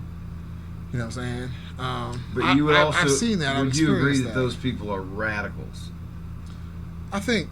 I don't know if it's all just radicals though, man. I don't know. I try to stay away from. Because to me that's pretty radical. I've kind of made a decision recently to kind of stay out of the politics and remove myself. I don't watch a whole lot of news. Yeah. When I do watch the news, I watch the PBS NewsHour. Right. It comes without the slants that you get with Fox and CNN. Sure. And MSNBC. Yeah, they're all slanted. And That's why I think podcasts are so successful now, because they're not paid for with an agenda. You know, I think there's a lot of good people who are just trying to get to the truth. Yeah. You know. And I try to stay away from. Now, if something happens, like if you have a George Floyd type incident, like I want to know about that. I want to look at that. I have feelings. I have emotions. Yes, I'm doing better on not acting in my emotions. But that's a personal walk that I'm trying to go through. And so, I just. Well, I don't want to get too far down this rabbit hole, because I want to get back to your story. And we were, not that I want to avoid this topic, but I also want to get back to where you were going. Brad, we can definitely. We're going to have to do another one of these for one. sure. I'd love to do this again. I love talking to you. But so we were at 2000. Yeah, 2001. So this is after you kind of switched gears college-wise. Yeah. Basic training blunder. Yeah. Career path change. Shame. Regret. Moving into the next. Your next chapter. Yeah. So I start school. Start school the fall. Fall semester kind of goes okay. I'm working at I got a job at a liquor store at Economy Liquor. It was right there across from Wendy's. I remember. Yep. I spent a lot of money there. Working there. So working there, I started drinking a lot. Really? Drinking a lot, and I didn't. I would do Xanaxes. Mm-hmm. This is before I ever needed a Xanax, but right. I would do Xanaxes, and it's a wonder that we didn't get carried off to jail when we were working there, because there were nights that I was drunker. I mean, it was terrible. It was terrible, but drank a lot. They didn't keep inventory. I think the statute of limitations is over on this. So it's been 20 years, right? Yeah, I think we're good. They didn't keep inventory. Didn't have it computerized for certain. Sure. I mean, we just pre-digital. We typed in the amount on the register, and right. Okay, we need to order some of that. We're low on that. It was that. So everybody had a half gallon of top shelf everything at your own house. Right. And then while we were there, we were drinking. So by about November, I started what I came to learn. I started having that pressure in your chest. You feel like these heart palpitations. And you just kind of feel weird, a little like, what is that? It's off. What is that? Just really, soft, and it just kind of made you feel weird for a few minutes, and it went away. It's like, okay. But I was in college. I was doing my thing. I ignored it. I kept going, and gradually it get worse and worse, and moving to the spring of 2001, which coincidentally is when I met my wife. I guess I gotta stop and kind of tell that. Okay, so you've been married since 2001? No. Or is this first wife? This is when I met her. When you met? Okay, but you're still married to her? Yeah, I'm married to her. Okay, awesome. How long have y'all been married? It'll be 19 years in July. You, brother. That's awesome. It's I love it. It's a road. 17. It is a road. It's a rocky road. Marriage is a commitment. It's tough, and that's, you said it right there. You got to make up your mind that this is a decision you're gonna make. This is a commitment you're gonna make, and you're gonna stick to it. And yes, there's sir. gonna be times where you're gonna want to die, and you're gonna want the other person to die. But you made this commitment, right? You stand by your commitment. Yes. My father-in-law, I asked him. I respect the shit out of that. I asked him. Now, mind you, we'd already had one child together, and then she was pregnant with Hannah when I went out and had a conversation with her dad. I was like, I want to go ahead and get married. Like, I'm not going anywhere. I have kids. I'm not, we have kids. I'm not leaving. So we might as well go ahead and and So your oldest two are hers. Yeah. Right, and you've adopted, those are your boys now. Yeah. You've owned. Oh, You yeah. took the ownership. Yeah, man. That's awesome. Fortunately for me, and it's probably shitty to say, it's selfish to say for sure, but I was fortunate that their biological father is peace. Just was absent, only around when they wanted to be around, and it wasn't very often. Yeah.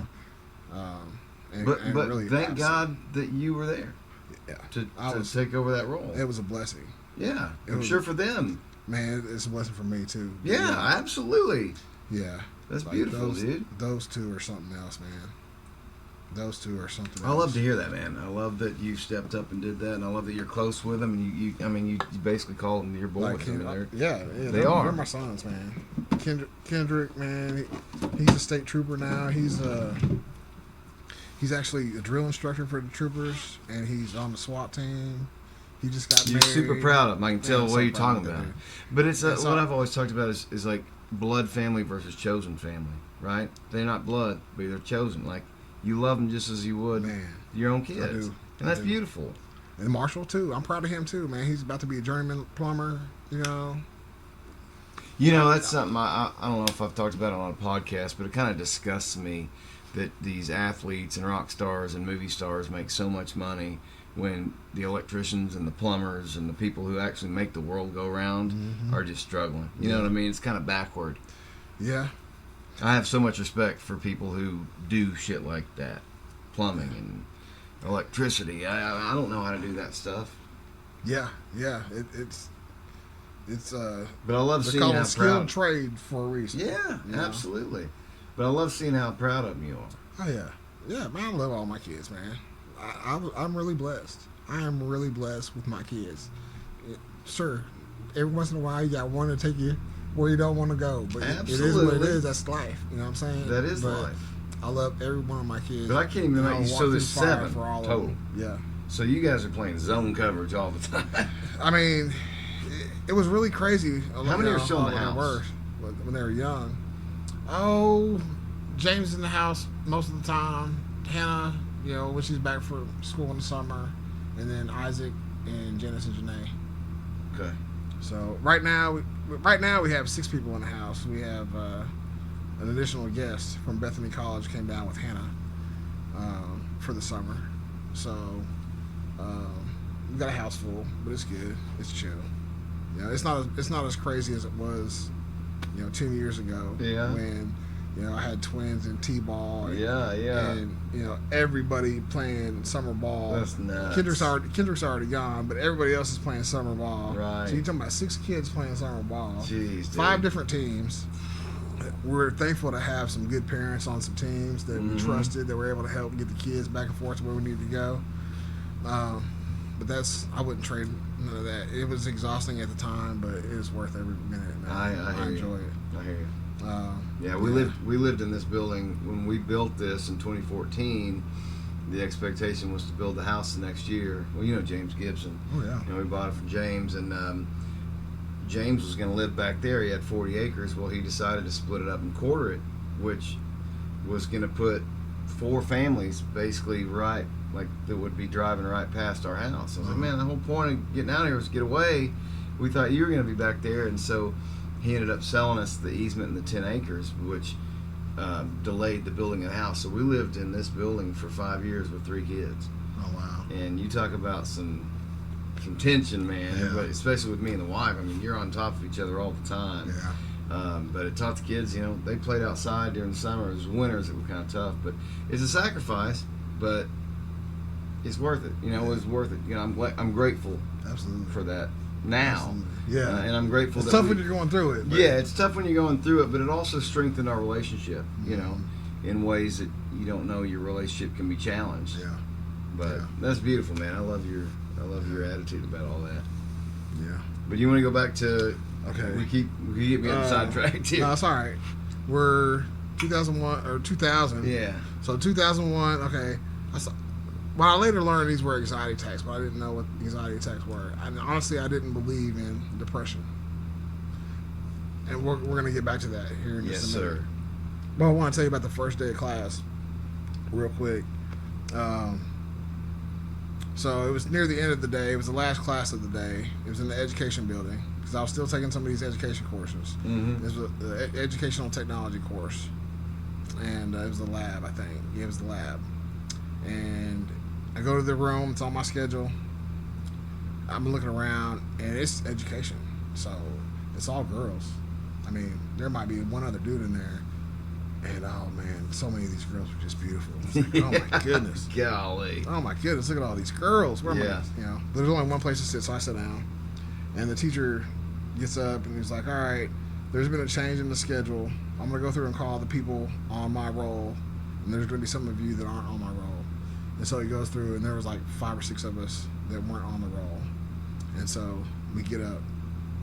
And it wasn't until we got up that I noticed this beautiful girl. I was wondering why I didn't notice her earlier than that, but I noticed her. I was like, oh, wow, she is incredible. She really looked like Halle Berry. Like, with Halle Berry with the short hair. Because she was wearing her short hair. Mm. And she really looked like Halle Berry. Like, legit. And I was like, damn. And so I followed her down the hallway. And I think she had noticed me, and so she was walking kind of slow, and I was right behind her down the hallway. And we get to the room that we were in, and the room we were in, they had it set up as a big U with computers on the wall. Yeah. And there was a desk, one desk across the room, and there was one here and one here that was open in the corner.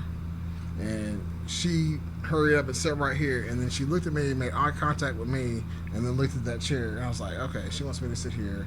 I want to go ahead and sit here. Yeah. And so we sit there and we kind of small talk a little bit. And after class was over, I followed her up the stairs. And she was really, I've talked to her about this, many times sit there, but she was really working it with her little butt, walking up the stairs. But I remember I went home that day and told my buddy, I was like, man, I think I found my wife today. Wow. Like, this Did girl, you really? Yeah. I said, this girl is beautiful. I was like, I think I found my wife today. I'm going to marry her. You said that after? Yeah. Wow. One day, the first day I saw her. Yeah. So you do believe in love at first sight? Man, I did that day. For sure. Well, it worked out. I mean, yeah, for the most part. I mean, house full of kids and still hanging out 26 years later. Well, I think social media portrays, it's a false portrayal of life, right? People 4 just years later. present the best of everything, and so people see this and they, oh, their marriage is perfect, or this is perfect. You're not going to show the fights or the bullshit. For sure. And marriage has a lot of bullshit. It's tough. There's a lot. It's a constant negotiation. It's a constant compromise. It's constant battles. But as long as you're, the way I think of it, as long as you're still fighting, you still are it's worth it to you. Yeah. When you give up, that's when it's over. Yeah. Yeah. Yeah. And so marriage it is tough. Yeah. But as long as you love each other and you love your kids and you want the same thing for your kids. Absolutely. Yeah. One thing I stressed to Kendrick at his wedding 2 weeks ago, I kept telling him and his wife, y'all gotta forgive quickly. Forgive quickly. I mean, you're gonna get into it. Yeah, absolutely. You're gonna have those moments. Always. But try to be quick to forgive. I wrote him a letter and said a bunch of other things, try to explain each other's needs a little bit, as having walked through it and having a better understanding. I don't think I ever have it, everything figured out, but no, I have a better understanding of what will make it easier for both of them if they'll both do those things. Right. But yeah, that day I saw her, I was like, wow. But so I was going to school and I was working at the liquor store. I was drinking like a fish, like I was drinking every day. I didn't realize I was drinking every day, but I've been drinking every day for a long time, and smoking probably every day too. I drank and smoked. When I say smoke, I'm talking about weed. And of course, cigarettes went along with that. Dip didn't go well with alcohol and the club life back in the day, so I went from the Skull in Copenhagen to smoking. But anyway, drank a lot, and as the semester wore on, very quickly, I started getting sick. I ended up getting bronchitis, which turned into walking pneumonia. Oh, and so during that time, I was telling them about these other symptoms that I was having. You know, what I figured out was anxiety. You know, later down the road, and it's crazy, it's stupid, because I saw my mom lose her mind. I remember for years she saying, "I think I'm slowly having a mental breakdown," or something to that effect. She would say that every once in a while. She was, or yeah, she would say that every once in a while. And then it got to the point where she was falling out at work, and I couldn't understand why she was falling. And we were concerned, but the doctors thought it was blood sugar and all these different things, and all these tests that she went through, and then ultimately they said, she told me it was major depression. And in my mind, depression is feeling sad. Like, I didn't know what depression was, had no understanding. Yep. And I was like, come on, Mom. In my mind, I was like, come on, Mom, don't be weak. You gotta be strong. Come on, Mom. Yep. Yeah, she took a disability. She was driving a truck for UPS. She was making really good money. Really good money. Yeah. And she had to take disability retirement. And I was so disappointed because I didn't understand. You know, I didn't voice that to her, but I was disappointed. And I remember thinking, like, come on, you got to be stronger than that, Mom. You don't think it's real? Yeah, I didn't think it was real. Yeah. I just didn't understand it. Now, I can't tell you exactly when it happened. I know I was in college. I spent a lot of time. I was a career college student, let me tell you. But it had to be 98, 99, somewhere around in there.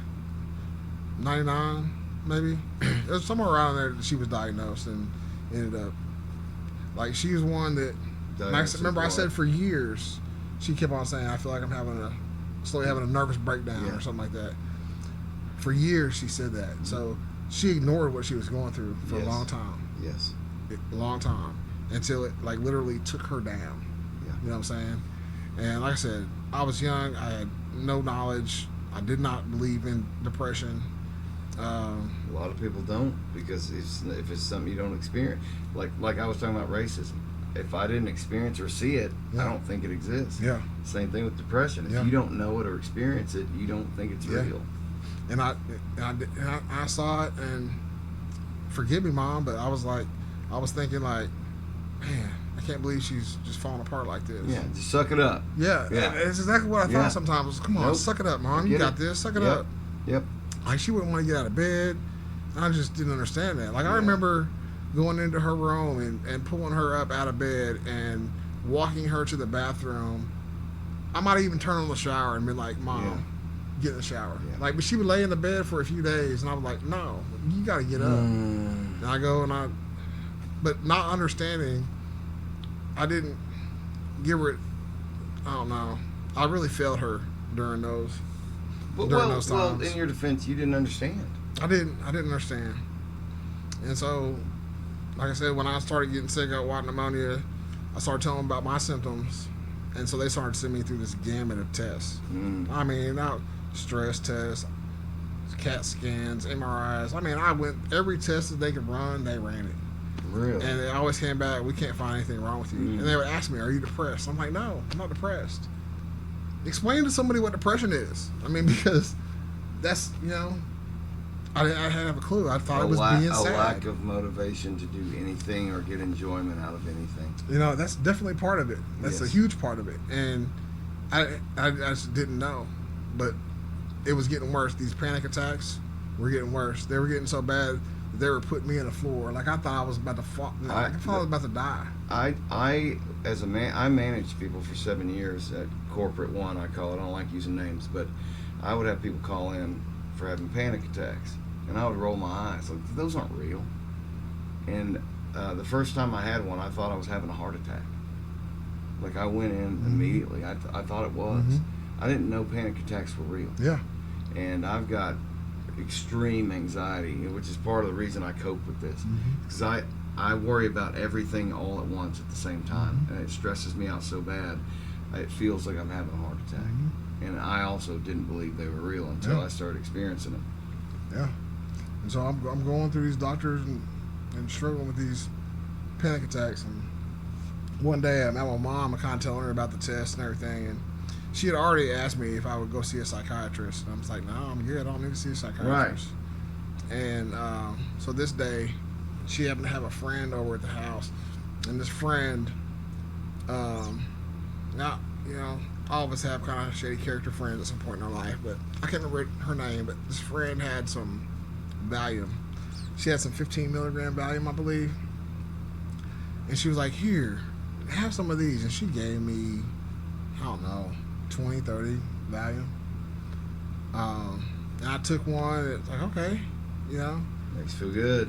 Yeah, it made that pain, that panic attack, that anxiety that I was feeling, you know, depart, so to speak. It breaks it up and releases it. Yeah. Yes.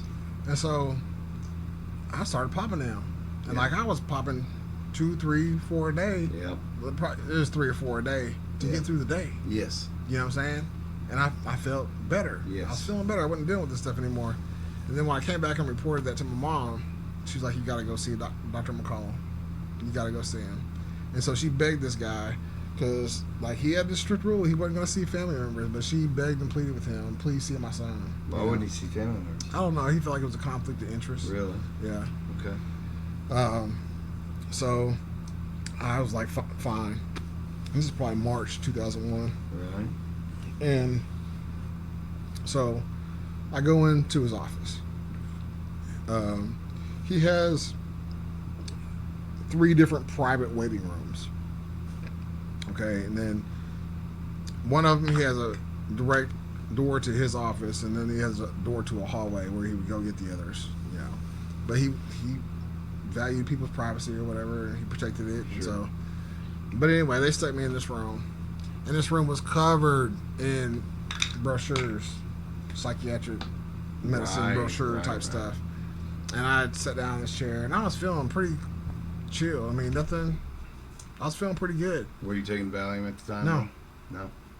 And I sat down, and I looked over and I saw the pamphlet. It said, "Are you depressed?" And I picked it up, and I'm reading through. It probably had like 12 symptoms listed. And I'm reading through these things, and I'm like, yeah. Like, I went through that list, and I got about down to the last part and just fell apart. Like, it was uncontrollable. It was the worst panic / anxiety attack I'd ever had to that point. Like, I was feeling all that I was feeling in my chest and in my head, but this time it came with tears. This is the first time it came with tears. And I'm like trying to get my composure, like, you know, like really working hard to get my composure, to get the tissue. I'm just, you know. It's a revelation. And it would not stop. I'm trying so hard. I'm like 5 minutes trying to get this to stop. And then finally he walks in. He was like, he had this big smile on his face. He was like, "Hey, Hasani, I'm Dr. McCollum." And I'm like, "Hi, it's nice to meet you. I don't know what's happening. It just started. It won't stop. I can't stop." And he's like, "Oh, come on in the office." He was like, "Have a seat." And I sat down in a chair back like that in front of his desk. And it went on for like another 20 minutes. And I'm just trying to talk to him through this uncontrollable sobbing. And I was like, you know, you couldn't turn it off. It could not be turned off. Yep. And I mean, I don't know. It was really a trip. And so that day he said, "Well, I'm going to help you." And he said, this is with the information that they had back then. He said it's going to get worse before it gets better. I'm just like, okay. What does that mean? I know what it means now because they didn't know what they know now. Yeah. Right? Because back then, one of the things that they were treating bipolar disorder with was antidepressants. Right. And that makes it worse. And it does not work. Yeah. And so that's why it went worse before it got better. Well, I don't know if you know this about me. I also have bipolar disorder. Yeah. I mean, when after you sent me that video, I think I mentioned something about that. You mentioned something in that video with you and Mayhem. Okay. About it. Okay. And so Well, I had my aunt took her own life in 1990, and my grandfather took his own life in 2022, and it puts it in stark relief. Yeah. Where it gets so bad that you can do such a thing. Yeah. You know, and having kids, you know, that's not an option for me. I'm not going to take that route. But you do. I look at it like a clock. You know, bipolar or manic depressive. You know, when you're at 12 o'clock, you're up, you're feeling good. But as that clock goes down, there's nothing. I don't want to get out of bed. What goes up? I don't want to take down. a shower. Yeah. I don't want to do anything. And so I really went through that full on. So that spring, I lost my job. I dropped out of school. I just quit going. I didn't do it the right way. I didn't try to do an administrative drop or anything. Yeah. I just quit going. Didn't Yeah. say nothing to anybody. I ghosted my wife, Linda, my future wife. Just completely Not ghosted. married at the time yet. No, Right. no. Yeah. Just completely ghosted her. She had called and tried to get me to come over and hang out. And, Right. like I just wasn't in the place. But you just weren't in the mood. Yeah. I get it. And so I was like, no, I'm turning this beautiful girl down. I'm not going to go hang out. I No. understand, brother. I didn't want to do anything. I sat in my room and I watched DVDs. I would go to Walmart. I would buy DVDs with the little money I had left. Yeah. And I'd lay in my room, watch DVDs. Like I wouldn't even eat. Yeah. I would just drink. I quit drinking alcohol because he put me on all this medication. Right. And so I quit drinking alcohol. That's when I realized I drank alcohol every day. Right. When I started that medication, I was like, oh shit, Yeah. I've been drinking alcohol every day for a long time. And so lost my job. Now I can't pay rent anymore. Right. And so And this is what year? this is 2001. One. Okay. This is early 2001. Okay. March or so. And so I got to start looking for a place to live. Talking to my counselor, my psychiatrist, who's also my mom's psychiatrist. Right. He's like, y'all can't live together because y'all kill each other. Because I was gonna go back home, Really? and he was like, you can't live together. Or you're gonna hurt each other. You're gonna kill each other. Interesting. And so we didn't. And so I'm looking for a place, and my grandma's like, well, you can come stay with me. It's not cool. College age. I don't live with grandma. I don't live with grandma, but like Yeah. I had to put my stuff somewhere because I had to move out of this spot. So I moved my stuff into grandma's house, and I lived with grandma. And those first few months, I was more transient, couch surfing, Right. homeless person Yeah. than I was at my grandma's house. And I had a few friends that would let me bounce, at their couch or Yeah. whatever, and they could see that I was going through something. Like I Yes. wasn't the same person that I Yes. was 6 months ago. Right. And they were able to see that, and thankfully they didn't just completely reject me. I did have some friends that on the other side of this weren't really my friends anymore. Yeah. Yeah. They thought I was crazy and had their own opinions about absolutely. what I was at that point. But those friends that stuck by me, they saw me go down, and they saw me come back up. Right. And they're my friends to this day. Those other people are acquaintances now. And I understand that 100%. I got some people coming out for poker, so we're gonna have to wrap it up. But we definitely need to do another one of these. How much time we got? We got left? about 5 minutes. Okay, so I'm gonna give you the Cliff's Notes version. Yeah. Because this is, But this is something I want to get deep into, so that's why I want to get deep into get another one of these. So yeah, let's we'll do a part two. Yeah, Okay. we'll do a part two for sure. Then you're about to remind me where we're at, really speaks to me. Yeah.